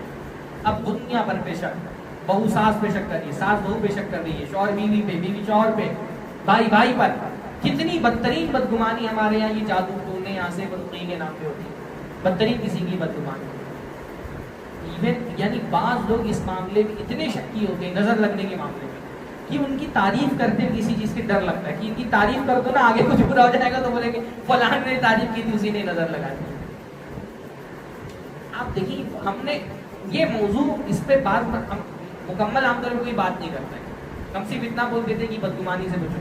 میں چاہتا ہوں کہ آپ یہ دیکھیں کہ معاشرے میں بدگمانیوں کی کیا کیا صورتیں پائی جاتی ہیں نا، دیکھا نہیں آپ نے کتنا زیادہ اس معاملے میں بدگمانی ہوتی ہے، اور شیطان تو چاہتا یہی کہ آپس میں ایک دوسرے کو لڑا دے، اور اس کا ذریعہ بہت بڑا یہ بن گیا جادو ٹونے کا جو مزاج بن گیا ہے۔ بھائی جادو ٹھیک ہے، جادو کی حقیقت کا ہم انکار نہیں کرتے، پر جادو ان چیزوں میں سے جو بہت کم ریئر کبھی ہوتا ہے، جیسے اسباب کا نتائج کے ساتھ الگ الگ طرح کا تعلق ہوتا ہے۔ بعض اسباب ایسے ہوتے ہیں کہ اگر آپ اختیار کریں گے تو لازماً نتیجہ اس کا نکلے گا۔ بھوک لگی ہے، کھانا کھائیں گے تو پیٹ بھرے گا، پیاس لگی ہے، پانی پئیں گے تو پیاس مٹے گی۔ یعنی بعض اسباب ایسے ہیں، مینز ایسے ہیں، آپ ان کو اگر اختیار کریں گے تو یقیناً ان کا نتیجہ نکلے گا. بعض اسباب ایسے ہوتے ہیں جن کا اکثر نتیجہ نکل جاتا ہے، کبھی کبھی نہیں نکلتا. جیسے کوئی بیمار ہے، اگر وہ دوا کرائے گا تو اکثر یہ ہوگا کہ وہ ٹھیک ہو جائے گا، کبھی کبھی نہیں ٹھیک ہوتا. اور بعض اسباب ایسے ہیں جن کا نادر ہی کوئی نتیجہ نکلتا ہے. ان میں سے جادو ہے کہ جادو کرا پہنچ جاتا ہے، لیکن بہت کم جادو اثر انداز ہوتا ہے. جادو اتنا جلدی اثر انداز نہیں ہوتا، ورنہ دنیا کی تخت سلطنت پر بادشاہوں کے بجائے جادوگر بیٹھ جائیں اگر جادو اتنا جلدی اثر انداز ہو جاتا ہے. تو جادو بہت کم اثر انداز ہوتا ہے. پر ہمارے یہاں معاملہ یہ کہ چھوٹی سی کسی کی کوئی بیماری ہو، فوراً سوچ لیں گے جادو. میرا یہ تجربہ بتا رہا ہوں، جادو اور آسیب اور جنات کے نام پہ 90% معاملات یا تو بدگمانی پہ مشتمل ہوتے ہیں، یا تو کوئی نفسیاتی بیماری ہوتی، سائیکولوجیکل پرابلمز ہوتے ہیں جن کو انسان جو ہے وہ. ایک خاتون میرے پاس آئی، اس وقت میں سینٹر پہ کام کرتا تھا، تو باہر دروازے پہ وہ کھڑی تھی. ان کا مولانا سے بات کرنی ہے، تو کیونکہ وہ ریسیپشن پہ میں تھا تو میں چلا گیا دروازے کے پاس باہر. تو انہوں نے مجھ سے کہا کہ میرے اوپر جادو ہے، مجھے علاج کرانا ہے، کوئی راضی ہو یا مجھے بتائیے. تو میں نے بولا کس نے بولا آپ کے اوپر جادو ہے، کیا پرابلم ہے آپ کو، کیا اپنے ڈاکٹر کو دکھایا کوئی پرابلم ہے؟ تو بولتی اس کا مطلب میرے سسرال والوں نے پہلے سے آ کر کے آپ کو یہاں پہ بتا دیا تھا کہ میں آنے والی ہوں، اسی لیے آپ ایسی بات بول رہے ہیں. میں نے بولا پہلے مجھے شک تھا کہ آپ کو کوئی دماغی بیماری ہے، اب مجھے یقین ہے کہ آپ کو کوئی دماغی بیماری ہے. آپ پہلے جا کر کے کسی سائیکولوجسٹ کو دکھائیں اور اپنا علاج کرائیں. اچھا دیکھیے، میں بہت دیر تک وہ پوچھتی رہے گی سوال، تو مجھے اچھا نہیں لگا، دروازے پہ کھڑی ہے. تو میں نے بولا آپ ایسا کریے، سینٹر کا نمبر لے لیجیے، فون کریے. بولتی میں کسی کو فون نہیں کر سکتی. میں نے بولا کیوں؟ بولے میرے سسرال والوں نے میرے موبائل کو، میرا ہر کال ریکارڈ ہوتا ہے، میرا ساری باتیں. میں چلتی ہوں راستے میں، ایک آدمی میرا پیچھا کرتا ہے، وہ ہٹتا ہے تو دوسرا آدمی آ جاتا ہے، وہ ہٹتا ہے تو تیسرا آدمی آ جاتا ہے. میرے پیچھے لوگوں کو لگایا ہوا ہے. میں بلڈنگ میں چڑھتی ہوں، ہر فلور پہ لوگ مجھ کو دیکھتے رہتے ہیں. اس بدگمانی بعض مرتبہ بیماری بن جاتی ہے. بیماری، سکون نہیں آتا ایسے لوگوں کو، رات بھر جاگتے ٹینشن میں رہتے ہیں.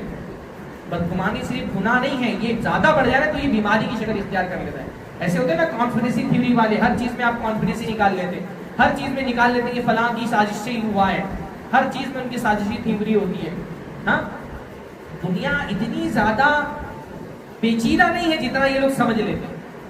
ہاں، یعنی بعض لوگوں کو میں نے مسلمانوں میں دیکھا ہے، بعض قلمکاروں کو دیکھا ہے، دنیا کا کوئی حادثہ ہو ان کو یہودی سازش دکھائی دیتی ہے. ہاں، ہر حادثے میں یہودی سازش، وہ کیا ایلومیناٹی اور پتہ نہیں کیا کیا. وہ سموسہ بھی 3 اس کا زگیا کور تو بولیں گے بھی کوئی ہاں یہودی سازش ہے. کوئی دجال کی آنکھ ہے، ہاں اس کے بھی تین اینگل اس کے بھی ہوتے ہیں.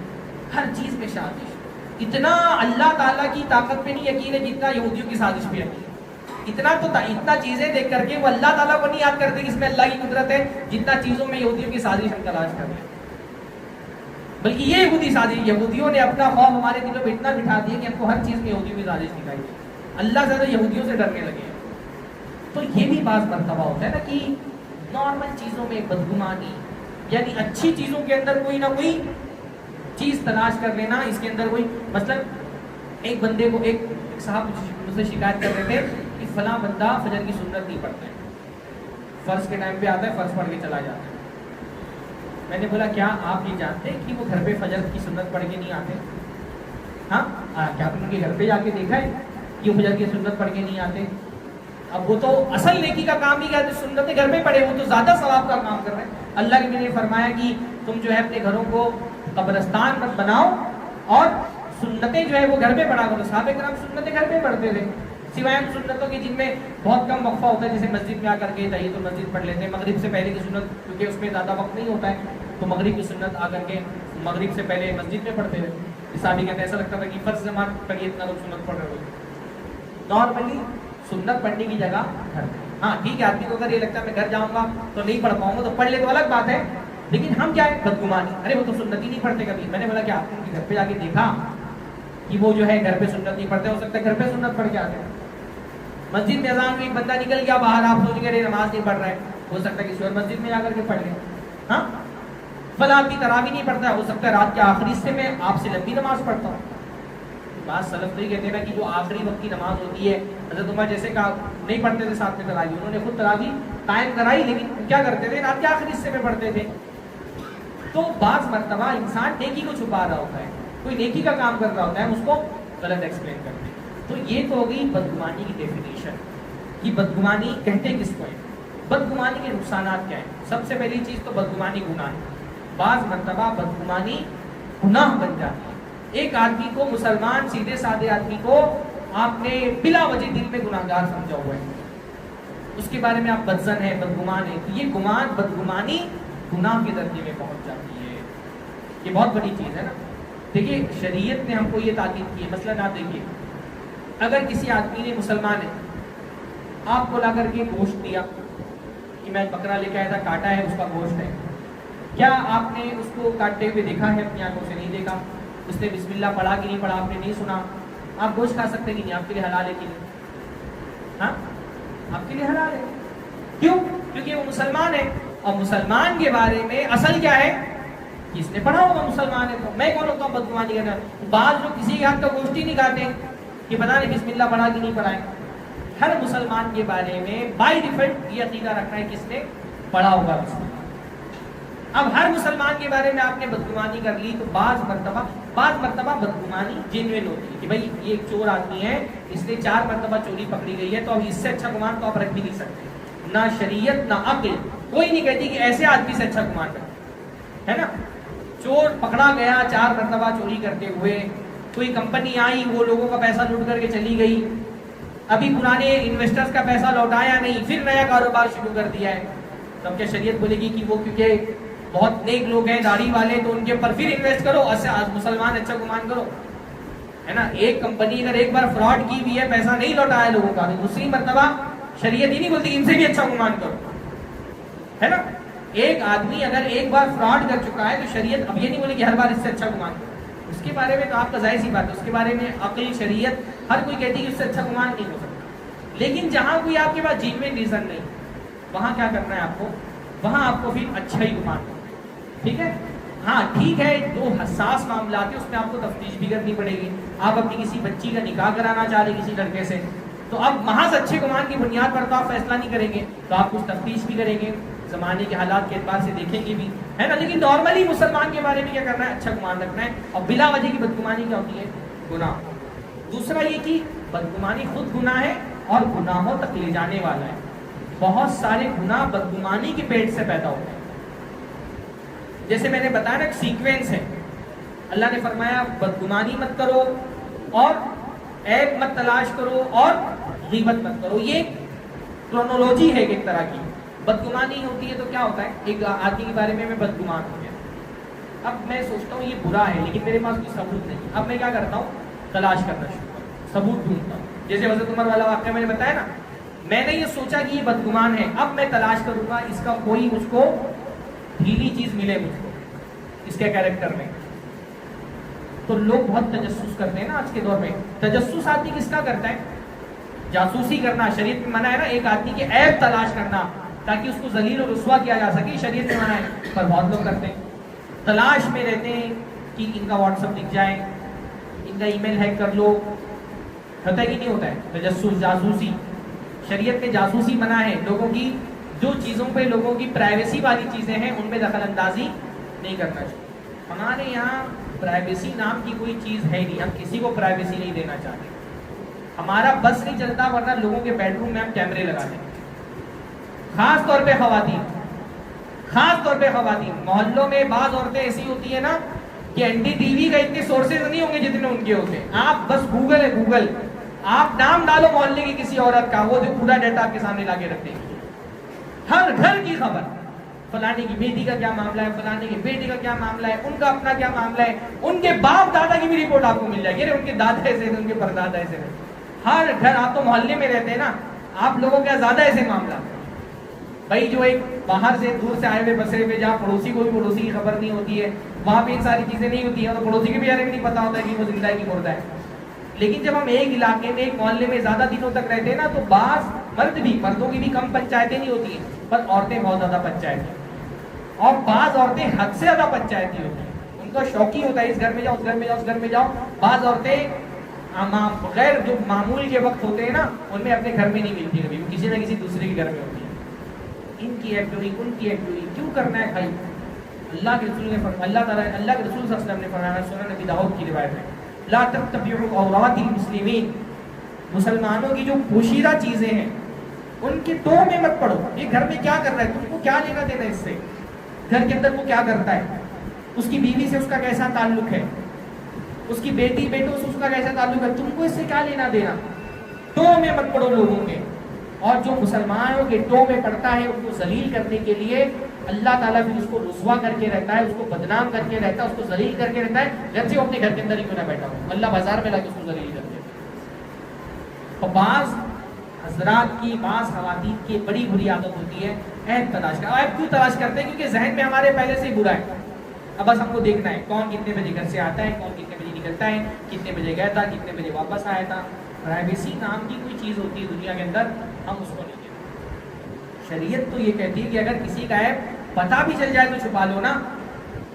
کسی کا کوئی عیب پتہ چل جائے تو کیا شریعت بولتی ہے چلو ڈول لے کر کے پیٹو؟ چھپا لو بھائی، انسان ہے، غلطی ہو گئی. ہم میں سے کون سا انسان اس سے غلطی نہیں ہوتی ہے؟ اگر ہمارے گناہ ہمارے ماتھے پر لکھ دیے جائیں تو ہم کسی کو چہرہ دکھانے کے لائق نہ بچے. کون انسان فرشتہ ہے؟ انسان فرشتوں میں ہی تو فرق ہے نا کہ انسان سے گناہ ہوتے ہیں. تو ہم اگر گناہ بھی کر رہے ہوتے نا بڑا سے بڑا، اس کے لیے کوئی نہ کوئی زبردست ایکسپلینیشن ہمارے پاس ہوتا ہے. ہم اپنے گناہوں کے لیے وکیل بن جاتے ہیں، دوسرے گناہوں کے لیے جج.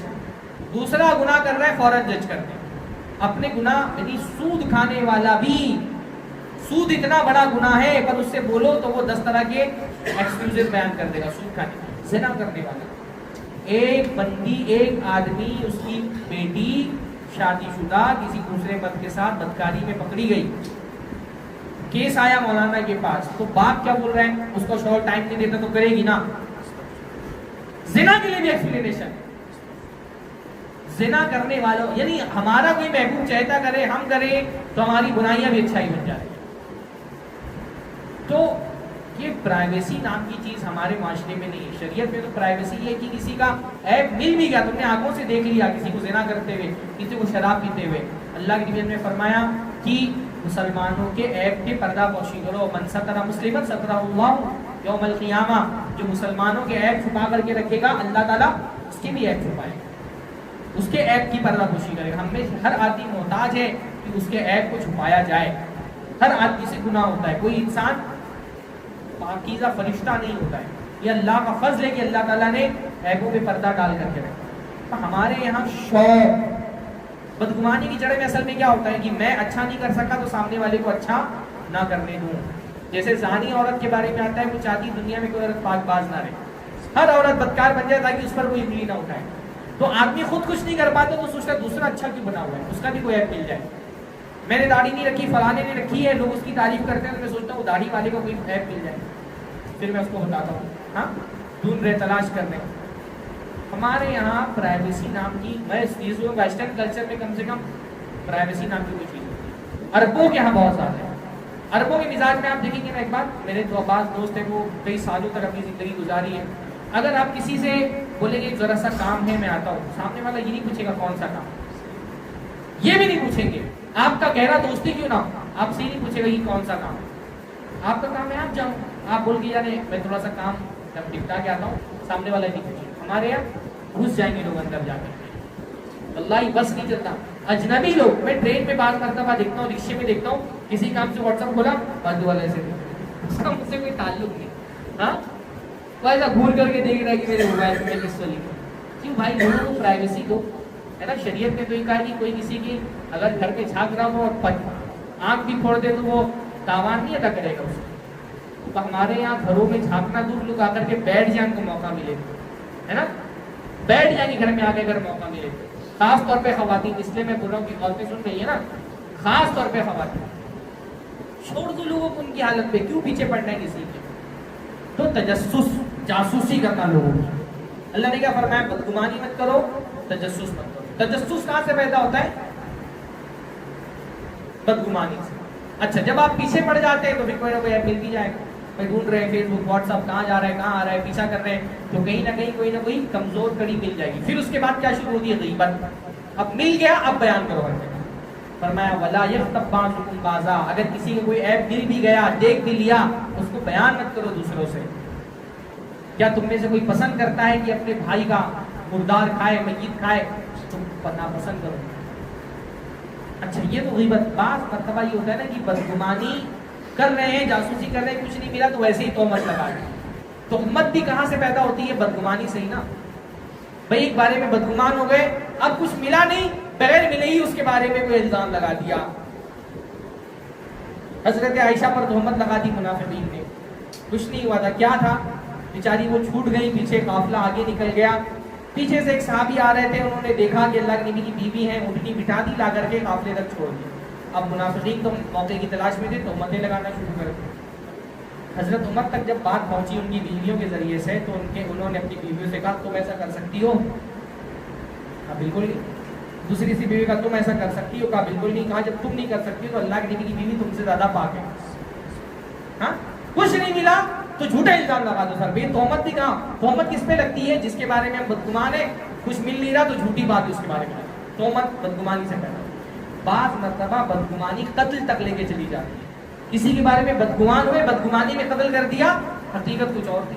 ایک واقعہ جو ہے میں نے اخبار میں پڑھا کہ ایک بندہ جو ہے گھر میں آیا تو اس نے دیکھا بیوی کی موبائل میں کوئی فون آ رہا ہے. اس نے فون اٹھایا، سامنے سے کوئی اجنبی آدمی پوچھ رہا ہے فلاں، بول رہا ہے فلانی کو فون دو، اس سے بات کرنی. اب یہ بدگمان ہو گیا کہ میری بیوی میرے پیچھے کسی غیر مرد سے تعلق رکھتی ہے. ایسا غیرت میں آیا کہ بیوی کو مرڈر ہی کر دیا. بعد میں حقیقت یہ پتہ چلی کہ وہ بیچاری عورت شریف تھی، کسی کو اس کا نمبر کہیں سے مل گیا تھا، بار بار فون کر کے چھیڑخانی کر رہا تھا. اب بھی اپنے شوہر کو بتانے سوچ ہی رہی تھی، بتانے سے پہلے اس نے فون خود ریسیو کر لیا. ایسے حادثے نہیں ہوتے، ایسے لوگ پائے نہیں جاتے معاشرے کے اندر. کسی لڑکی کا نمبر مل جائے بس لگانا شروع کر دے. بدگمانی قتل تک لے کر کے چلی جاتی ہے. ایسا بھی معاملہ ہوتا ہے. تو بدگمانی صرف گناہ نہیں ہے، بدگمانی بہت سارے گناہوں کی ماں ہے، ام الخبائث ہے. اس کے پیٹ سے بدگمانیوں کے پیٹ سے گناہ جو ہے وہ جنم لیتے ہیں. طلاقیں ہو جاتی ہیں، رشتے ٹوٹ جاتے ہیں. بھائی بھائی سے بدگمان ہو گیا، بات چیت بند کر لی. شوہر بیوی سے بدگمان ہو گیا، طلاق دے دیا. بیوی شوہر سے بدگمان ہو گئی، کھلا لے لی. پھر یہ بدگمانی جو ہے نا یہ مرض بھی ہے بہت بڑا. میں نے بتایا نا کہ بعض مرتبہ بدگمانی انسان کے لیے بیماری بن جاتی ہے. شکی عورتیں دکھائیں اپنے، بعض مرتبہ شکی عورتیں اسٹریس میں چلی جاتی ہے. شوہر کے بارے میں شک ہو گیا، کہیں کسی کے ساتھ غلط تعلق ہے، چکر ہے کوئی، اب وہ صبح شام پریشان. ہاں اتنا پریشان کہ وہ پریشانی ان کے لیے اسٹریس بن جاتی ہے.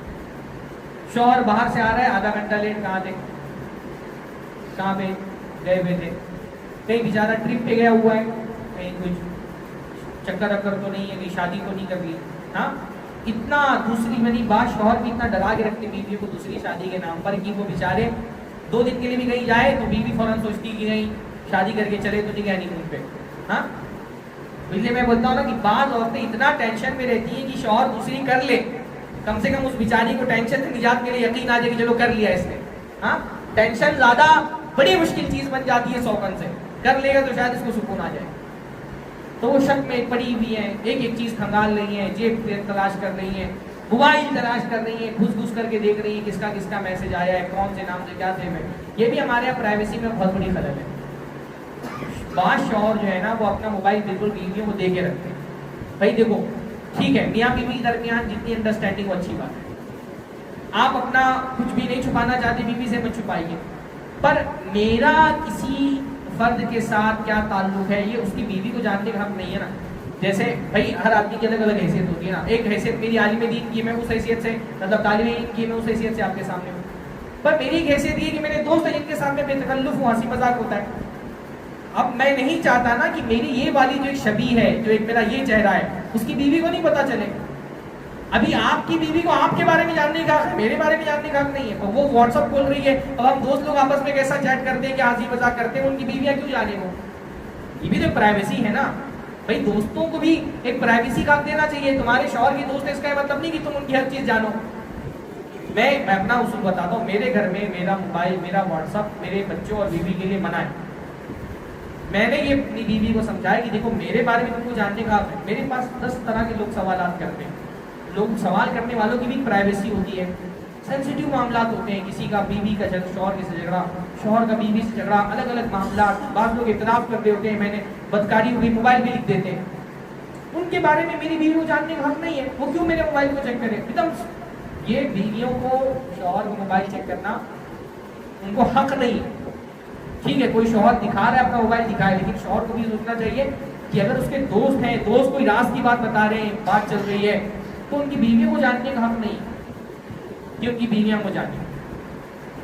تو کہنے میں یہ رہا تھا کہ وہ بیوی جو ہے نا وہ شک کی وجہ سے شک بنتے بنتے بیماری بن جاتی ہے. شوہروں کا بھی یہ معاملہ ہوتا ہے کہ بیوی پہ شک کر لیا، اب ہر چیز اتنا زیادہ بیوی کو ٹارچر کر دیتے کہ بیوی خلا لینے میں عافیت سمجھتی ہے، ہر بات پہ اس کے شک. شریف لڑکیاں ہیں بیچاری، ان کی چھوٹی چھوٹی باتوں میں شک. شادی کر لیے، شادی سے پہلی کی زندگی کے بارے میں شک کا شکار ہے.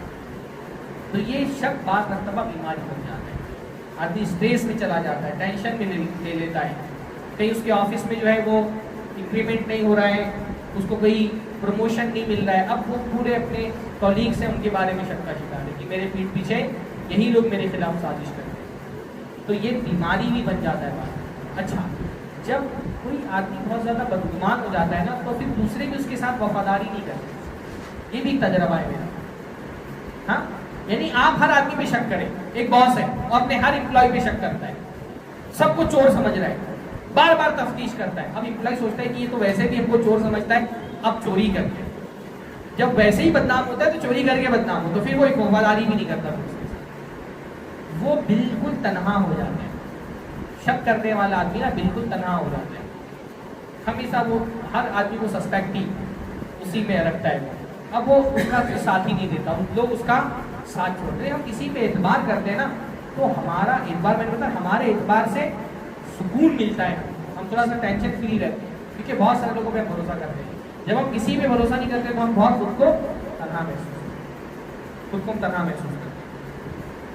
تو یہ جو ہے نا وہ اچھا تو یہ کہ لوگ اس کے ساتھ جو ہے نا پھر بھلائی کرنا خود بھی چھوڑ دیتے. جب لوگ کوئی ہم کسی کو اپنا خیر خواہ نہیں سمجھتے تو سامنے والا بھی ہمارے ساتھ پھر خیر کا کام نہیں کرتا. اب اس کا علاج کیا ہے بدگمانی؟ بدگمانی کا سب سے پہلا علاج تو یہ ہے کہ ہم اپنی آخرت کی فکر کریں. جب آدمی کو اپنی آخرت کی فکر ہوگی نا تو دوسروں کے بارے میں وہ بہت زیادہ دوسروں کے پیچھے نہیں پڑے گا. بھائی مجھے میرے اپنے اتنے ٹینشن ہیں، میں کیوں دوسروں کے پیچھے پڑوں؟ ہاں کہ میرے اپنے مسائل کم ہیں، میری جنت میرا جاننا. جب آدمی اپنا ٹینشن لے لیتا ہے تو اس کو دوسروں کا ٹینشن نہیں ہوتا. اکثر بدگمانی میں کیا ہوتا ہے، ان کی کیا معاملہ ہے، ان کا کیا معاملہ ہے، اس کی بیٹی کا کیا معاملہ ہے، اس کے بیٹے کا کیا معاملہ ہے. یہ سب کس کو پڑی ہوئی ہوتی ہے؟ جس کو اپنے آخرت کی ہوئی فکر ہے. جس کو اپنی آخرت کی فکر ہے وہ اپنی ٹینشن میں رہتا، میرے پاس زندگی کم، میرے گناہ زیادہ، مجھ کو توبہ کرنی ہے، مجھ کو نیکیاں کرنی ہے. میں اپنی نیکیوں کا سوچوں کہ دوسروں کے گناہ کے پیچھے پڑے رہا ہے نا. اس لیے اپنی آخرت کی فکر کریں، اپنا ٹینشن لیں کہ ہمارا کیا ہوگا، دوسروں کا سوچنا چھوڑ دیں. دوسروں کے چکر میں میں اپنی آخرت کیوں تباہ کروں؟ بھائی میں نے فلانے کو بول دیا چور ہے، چور ہوگا وہ مان لیجیے، میں اس کو چور بول کر کے کیوں بلا وجہ اللہ تعالیٰ کے سامنے جواب دہ بننے جاؤں؟ ہے نا، ہوگا چور، چوری کرتا رہے، میں کیوں بولوں زبان سے؟ میں بول دوں گا مجھ کو اللہ کا جواب دینا پڑے گا. بھائی وہ چور ہو یا نہ ہو، مجھ کو کون سا اپنی بیٹی کی شادی اس سے کرانی ہے؟ چھوڑ دو لوگوں کو، ان کی عادت پہ چھوڑ دو. ٹھیک ہے کسی کے ساتھ کوئی معاملہ کرنا ہے، شادی کرانی ہے، کاروبار کرنا ہے، اس کے بارے میں تفتیش کرو. ہر آدمی کے بارے میں کسی مولوی کا کوئی اس کی ویڈیو آ گئی. بہت سارے لوگ نا تحقیق کے نام پہ لوگوں کو بدنام کرتے ہو. دیندار طبقہ جو ہے نا وہ اس کے اپنے گناہوں کے لیے اس کے الگ جواز تلاش کرتے ہیں. کوئی مولانا کی ویڈیو آ گئی، جھگڑا ہو گیا کسی کے بارے میں، کوئی اس کا خبر کسی نے پہنچا دی. اب بندہ کیا کرے گا، 50 گروپ میں فارورڈ کر دیا، ذرا بتائیے یہ خبر صحیح ہے کہ نہیں صحیح ہے. اب وہ 50 گروپ میں 500 لوگ جن کو نہیں پتا تھا ان کو بھی پتا چلے گا. نام کہہ رہے میں تو تحقیق کر رہا تھا. کیا ضرورت ہے آپ کو تحقیق کرنے کی؟ ہاں کہاں یہ مولانا، کہاں ان کا کیا معاملہ، کوئی آڈیو ان کی آ گئی، کوئی فوٹو آ گئی، پتہ نہیں کسی نے فوٹو شاپ کر دیا. آج بھی فوٹو شاپ کا زمانہ ہے. کسی نے آواز نقل کر کے آڈیو میں کچھ بول دیا، وہ 50 گروپ پہ شیئر کر رہے ہیں، تحقیق کر رہے ہیں. کیوں تحقیق کرنا ہے آپ کو؟ وہ کوئی دینی مسئلہ ہے؟ ہاں کیوں تحقیق کرنا ہے آپ کو؟ ہر آدمی کے بارے میں رائے قائم کرنا کیوں ضروری ہے، ہر مسئلے میں رائے دینا کیوں ضروری ہے؟ یہ سب پنچایت کن کو ہوتی ہے؟ جن کو اپنی آخرت کی فکر نہیں. جس کو اپنی آخرت کی فکر ہے وہ اپنے میں ٹینشن میں اس کے اتنے کام رہتے، وہ دوسروں کی کیا فکر کرے گا؟ دوسروں کے پیچھے وہ پڑتا ہے جو اپنی آخرت کی سے بے فکر ہو جاتے ہیں. تو ایک بات تو یہ ہے. دوسری بات یہ کہ یہ سمجھے نا کہ گمان جو ہے وہ نہ علم ہے نہ دلیل ہے، اس لیے اس کی بنیاد پر فیصلہ نہیں کر سکتے ہیں، ہے نا. گمان کوئی دلیل نہیں ہوتا نا.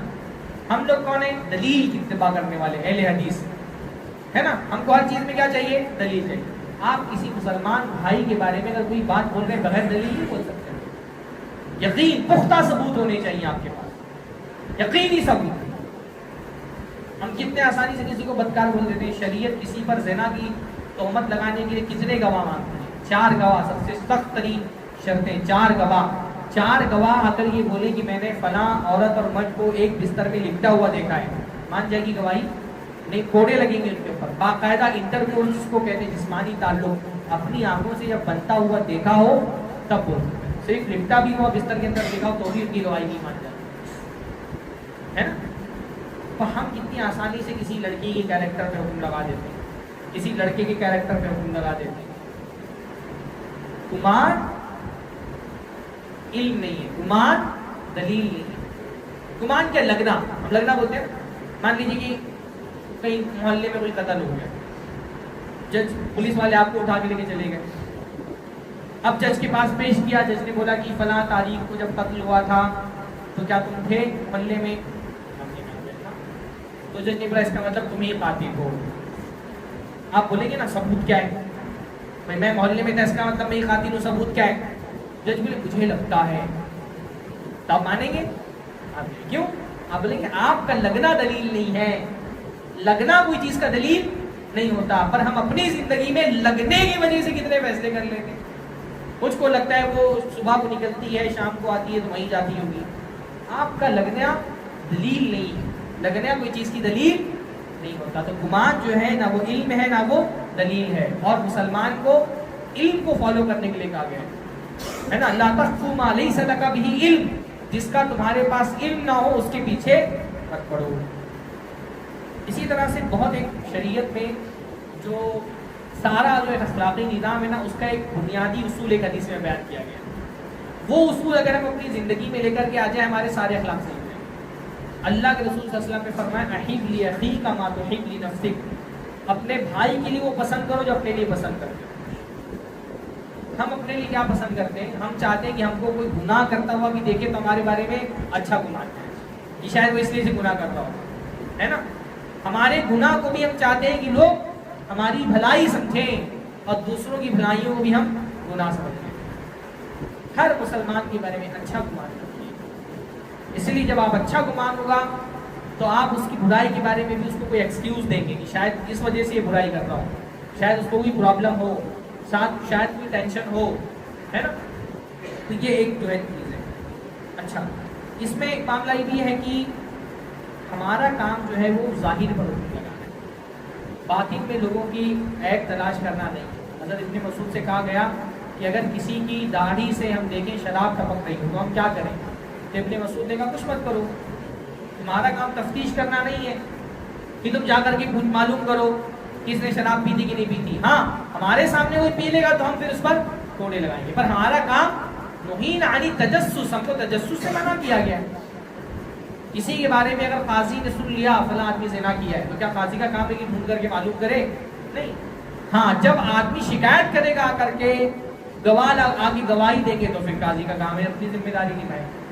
لیکن اگر ایسے ہی سنا تو قاضی کا کام تجسس کرنا ہے. ہمارا کام ظاہر پر حکم لگانا ہے، باطن پر حکم لگانا نہیں. اچھا، بدگمانی کی بہت بڑی وجہ یہ ہوتی ہے نا کہ ہم بعض مرتبہ لوگوں کا اعتبار توڑ دیتے. جس کا اعتبار ٹوٹ گیا پھر وہ معتبر آدمی سے بھی بدگمان ہو جاتا ہے نا.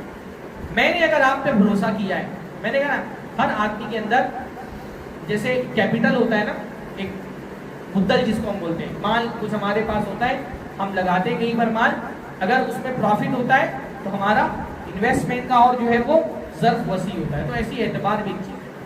ہم جب کسی پہ اعتبار کرتے ہیں، سامنے والا ہمارے اعتبار پر کھرا اترتا ہے، تو ہماری جو اعتبار کرنے کی طاقت ہے وہ بڑھتی ہے. آپ پہ اعتبار کیا، آپ نے میرے اعتبار کی لاج رکھی ہے، میں دوسرے بھی اعتبار کروں، تیسرے بھی کروں گا، چوتھے بھی کروں گا، ہے نا. اعتبار کرنے کی طاقت ہماری بڑھتی ہے.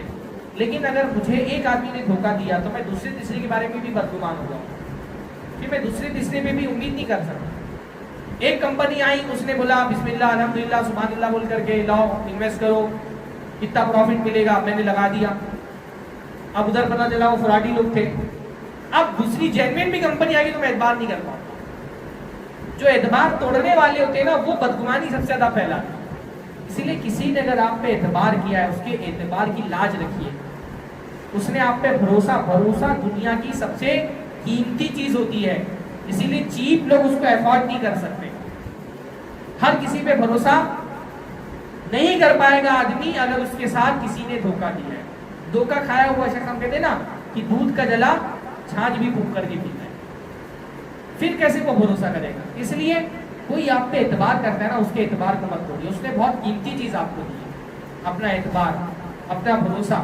جو آدمی پھر بھروسہ جس کا ٹوٹ گیا، ایک عورت شادی ہوئی، کسی لڑکے کو اچھا سمجھ کر کے نکاح کر لیا، اس نے دھوکہ دے دیا، اب وہ دوبارہ ہمت نہیں جٹا پاتی کسی پہ بھروسہ کرنے.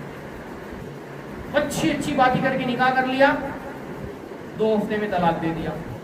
اب وہ ہمارے معاشرے میں خاص طور پہ دوسری شادی کیوں اتنی مشکل ہے کہ بہت سارے لوگ شوق میں، ایکسائٹمنٹ میں دوسرا نکاح کریں گے، 5-10 دن کھیلا کودا چھوڑ دیا. اب جو بندہ جینوین شادی بھی کرنے والا ہے وہ سنبھال کے رکھے گا، لیکن لوگ یہی سوچیں گے فلانے نے ایسا کیا، یہ بھی ویسا کرے گا. بعض عورتوں کو میں نے دیکھا ان کے ساتھ دھوکہ ہوا، پھر وہ کسی پہ اعتبار نہیں کرتے. ہمارا نا باتوں پہ اولن بہت اعتبار ہوتا ہے، پر اچھی باتیں کرنے والے جب ہم کو دھوکہ دیتے ہیں نا، پھر ہمارا اچھی باتیں کرنے والوں سے اعتبار ہٹ جاتا ہے، پھر ہم کسی کی بات پہ یقین ہی نہیں کر پاتے. ایسے لوگ جو بہت ٹوٹے ہوئے ملے زندگی میں نا، میں ان سے اچھی بات کرتے ہوئے شرماتا ہوں. میں سوچتا ہوں کہ ان سے مجھ سے زیادہ اچھی باتیں کرنے والوں نے ان کو دھوکہ دیا ہے، تو میں ان سے اچھی باتیں کر کے ان کا کیا بھروسہ جیت سکتا ہوں. تو جس نے آپ پر بھروسہ کیا ہے نا، اس کے بھروسے کو ٹوٹنے نہ دیں. چاہے آپ کے امی ہو، چاہے آپ کے ابا ہو، چاہے آپ کی بیوی ہو، چاہے آپ کا شوہر ہو. بیوی ہے آپ پہ بھروسہ کیا ہے نا، اس کے بھروسے کو ٹوٹنے نہیں دیں. شوہر ہے وہ آپ پہ بھروسہ کرتا ہے، اس کو بھروسے ٹوٹنے مت دیں. ایک مرتبہ بھروسہ ایسی چیز ہے، ایک مرتبہ ٹوٹ گیا پھر دوبارہ یہ نہیں جڑتا. آپ لاکھ معافی مانگ لیں، لاکھ توبہ کر لیں، جیسا بھروسہ پہلے تھا دھوکے سے پہلے، دھوکے کے بعد ویسا بھروسہ پھر وہ. اس کو بھروسہ بہت قیمتی چیز ہے، اس کی حفاظت کرے اگر کوئی آپ کو اپنا بھروسہ دے رہا ہے. تو اسی طرح سے شریعت میں جو ہے نا، بدگمانی سے بچنے کے لیے بھی ضروری ہے کہ آپ ایسے کام سے بچیں جس سے کسی کے دل میں بدگمانی پیدا ہو. ایسے کام سے بچیں آپ. اس لیے شریعت کا اگر یہ 3 لوگ کہیں پر ہے، 2 لوگ آپس میں سرگوشی کانا بھوسی نہ کریں. 3 ہی لوگ تھے تب، بہت سارے لوگ ہیں تو 2 لوگ بات کریں کوئی مسئلہ نہیں. لیکن اگر 3 ہی لوگ ہیں، 2 آدمی کانا بھوسی کریں گے تو تیسرے آدمی لازمت سوچے گا میرے بارے میں بات تبھی مجھ سے چھپا رہے ہیں. تو ایسا کام نہیں کرنا چاہیے جس سے کسی کے دل میں بدگمانی پیدا ہو. اور اس لیے بعض سلف کا کرتے ہیں اتقوا مواضع التہم، تہمت والی جگہ سے بچو. ایسی جگہ جہاں پر تم پر امکان ہو، پاسبلٹی ہو کہ تہمت لگ سکتی ہے، وہاں مت جاؤ. اس گلی میں مت جاؤ، دور سے گزرو، وہاں سے مت جاؤ. وہاں پر ٹرانسپیرنسی رکھو بہت سارے معاملات میں، ہے نا. یعنی ایک یہ بھی ہے کہ اگر کہیں بدگمانی پیدا ہو رہی ہے تو پیدا مت ہونے دو، کلیئر کر دو معاملوں کو. ٹرانسپیرنسی رکھو تاکہ کوئی بدگمانی نہ کرے تم سے. اللہ کے رسول صلی اللہ علیہ وسلم سے حضرت صفیہ ملنے آئی رات میں، اعتکاف میں اللہ کے رسول بیٹھے، دیکھا چلو چھوڑ دیتا ہوں. باہر نکلے، اندھیرے کا وقت تھا، دیکھا 2 صحابی دیکھ رہے. دونوں کو بلایا، کہا دیکھو یہ صفیہ ہے میری بیوی. اللہ کے رسول ایکسپلینیشن دے رہے. صحابہ کو برا لگا، کہا اللہ کے رسول کیا ہم آپ کے بارے میں بدگمانی کر سکتے ہیں؟ اللہ کے رسول نے کہا لیکن نہیں، تمہارے رگوں میں شیطان ویسے ہی دوڑتا ہے جیسے خون دوڑتا ہے. شیطان ڈال دیتا ہے دل میں باتیں. تو اسی لیے بہت سارے معاملات نا ٹرانسپیرنسی والے رکھنے چاہیے. کہیں اگر کوئی بدگمان ہو رہا ہے، نہیں ہونا چاہیے لوگوں کو، لیکن بدگمانی کے دور میں لوگ ہو جاتے ہیں تو کہیں کوئی ہو رہا ہے تو ایکسپلین کر دو لوگوں کو. کہیں پہ کوئی ادارہ ہے، اس کے ہم ذمہ دار ہیں، تو بدگمانی کے دور میں لوگ ذمہ داروں سے بدگمانی رکھتے ہیں. آپ ٹرانسپیرنسی رکھیں، آڈٹ کریں، کوئی سالانہ میٹنگ رکھ دیں، سارا حساب کتاب دے دیں، کل کو کوئی آپ پر تہمت نہیں لگا سکتے، ہے نا. جہاں پہ بدگمانی کی گنجائش ہو وہاں کلیئر رکھنے چاہیے اپنے معاملات۔ اللہ کے رسول صلی اللہ علیہ وسلم کی تعلیمات سے ہم کو یہی ملتا ہے کہ کہیں پہ اگر کوئی بدگمان ہو رہا ہے، ویسے تو لوگوں کو نہیں چیزوں میں انٹرفیئر کرنا چاہیے، لیکن اگر کہیں مسئلہ آ رہا ہے تو خاص طور پہ قومی معاملات، بھائی انڈیویجول میرے گھر میں میرا کیا معاملہ ہے، میں کیوں کسی کو ایکسپلین کرنے جاؤں، لیکن جہاں اجتماعی معاملات ہوتے ہیں جہاں پہ کوئی بدگمانی کی گنجائش ہو سکتی ہے وہاں پہ کلیئر کر دینے میں چاہیے۔ اور سب سے آخر میں یہ کہ سب سے آخر میں جو چیز بولا سب سے اہم ہے وہ ہے اللہ سے دعا کرنا۔ ہاں، اللہ سے دعا کریں کہ اللہ تعالیٰ ہمارے دل کو ہر طرح کے بغض سے، نفرت سے، بدگمانی سے اللہ پاک رکھے۔ ربنا لا تزغ قلوبنا بعد إذ هديتنا، اللہ تعالیٰ ہمارے دلوں میں کوئی ٹیڑھا پن مت پیدا کرنا ہدایت کے بعد۔ ٹیڑھے پن میں ایک چیز کیا ہے؟ بدگمانی بھی ٹیڑھا پن ہے نا۔ بدگمانی ہم اللہ تعالیٰ کے یہاں دل ہمارے تولے جائیں گے، دل ہمارے دیکھے جائیں گے۔ یوم لا ينفع مال ولا بنون الا من اتى الله بقلب سلیم، اللہ نے فرمایا قیامت کے دن مال نہیں کام آئے گا، بچے کام نہیں آئیں گے، پاک دل کام آئے گا۔ پاک دل مطلب جو گندگی سے پاک ہو، اور گندگیوں میں سے گندگی کیا ہے؟ بدگمانی کی گندگی ہے نا۔ تو ربنا لا تجعل فی قلوبنا غلا للذین آمنوا، یہ بھی دعا ہے قرآن کی، اللہ تعالیٰ ہمارے دل میں ایمان والوں کے لیے نفرت، غل، کینہ مت پیدا کرنا۔ بہت مشہور حضرت بلال رضی اللہ عنہ کا معاملہ ہے کہ ان سے وہ ایک، بلکہ کوئی اور صحابی کہا کہ جنت بھی دیکھنا ہو تو ان کو دیکھ لو، تو صحابی گئے تو دیکھا کہ یہ کوئی بہت زیادہ نیکی تو نہیں کرتے، لیکن کیا ہے، کسی مسلمان کے بارے میں بدگمانی نہیں رکھتے، غل نہیں رکھتے، نفرت نہیں رکھتے۔ تو یہ اتنی بڑی چیز ہے کہ نفرت نہ ہو تو انشاءاللہ تعالی نفرت سے پاک بھی جنت میں جائے گی۔ تو یہ بدگمانی اس کو کہتے ہیں، بدگمانی کے نقصانات کیا ہیں، بدگمانی کے اسباب کیا ہیں، اور بدگمانی کا علاج کیا ہے، اس پر میں نے کچھ باتیں آپ لوگوں کے سامنے رکھی ہیں۔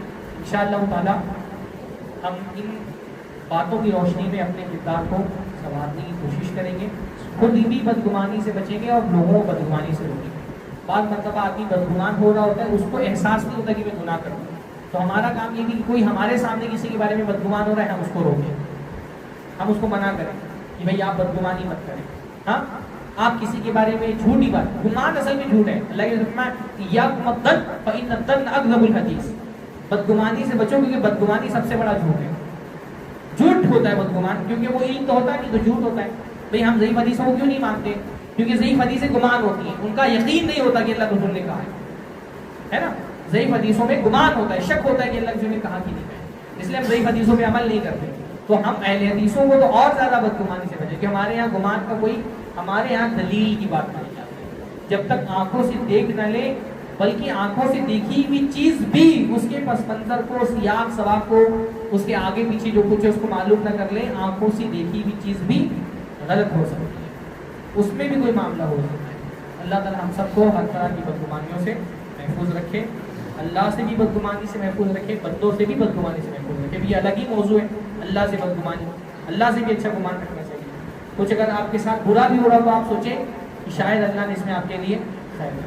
سب سے پہلے اللہ سے اچھا گمان کرنا چاہیے، قومی سطح پہ، انفرادی سطح پہ۔ ابھی جیسے ہمارے ملک کے حالات ہیں، الیکشن ہوئے ہیں، بعض ایک پارٹیاں جن کو ہم نہیں چاہتے تھے اقتدار میں آئے، آ گئی ہیں، اللہ سے اچھا گمان رکھیے، شاید اللہ نے اسی میں ہمارے لیے خیر ہے نا۔ اقتدار دینا، عزت طاقت دینا، ذلت دینا اللہ کے ہاتھ میں، اللہ جو کرنا ہے ہم اللہ کے ہر فیصلے سے۔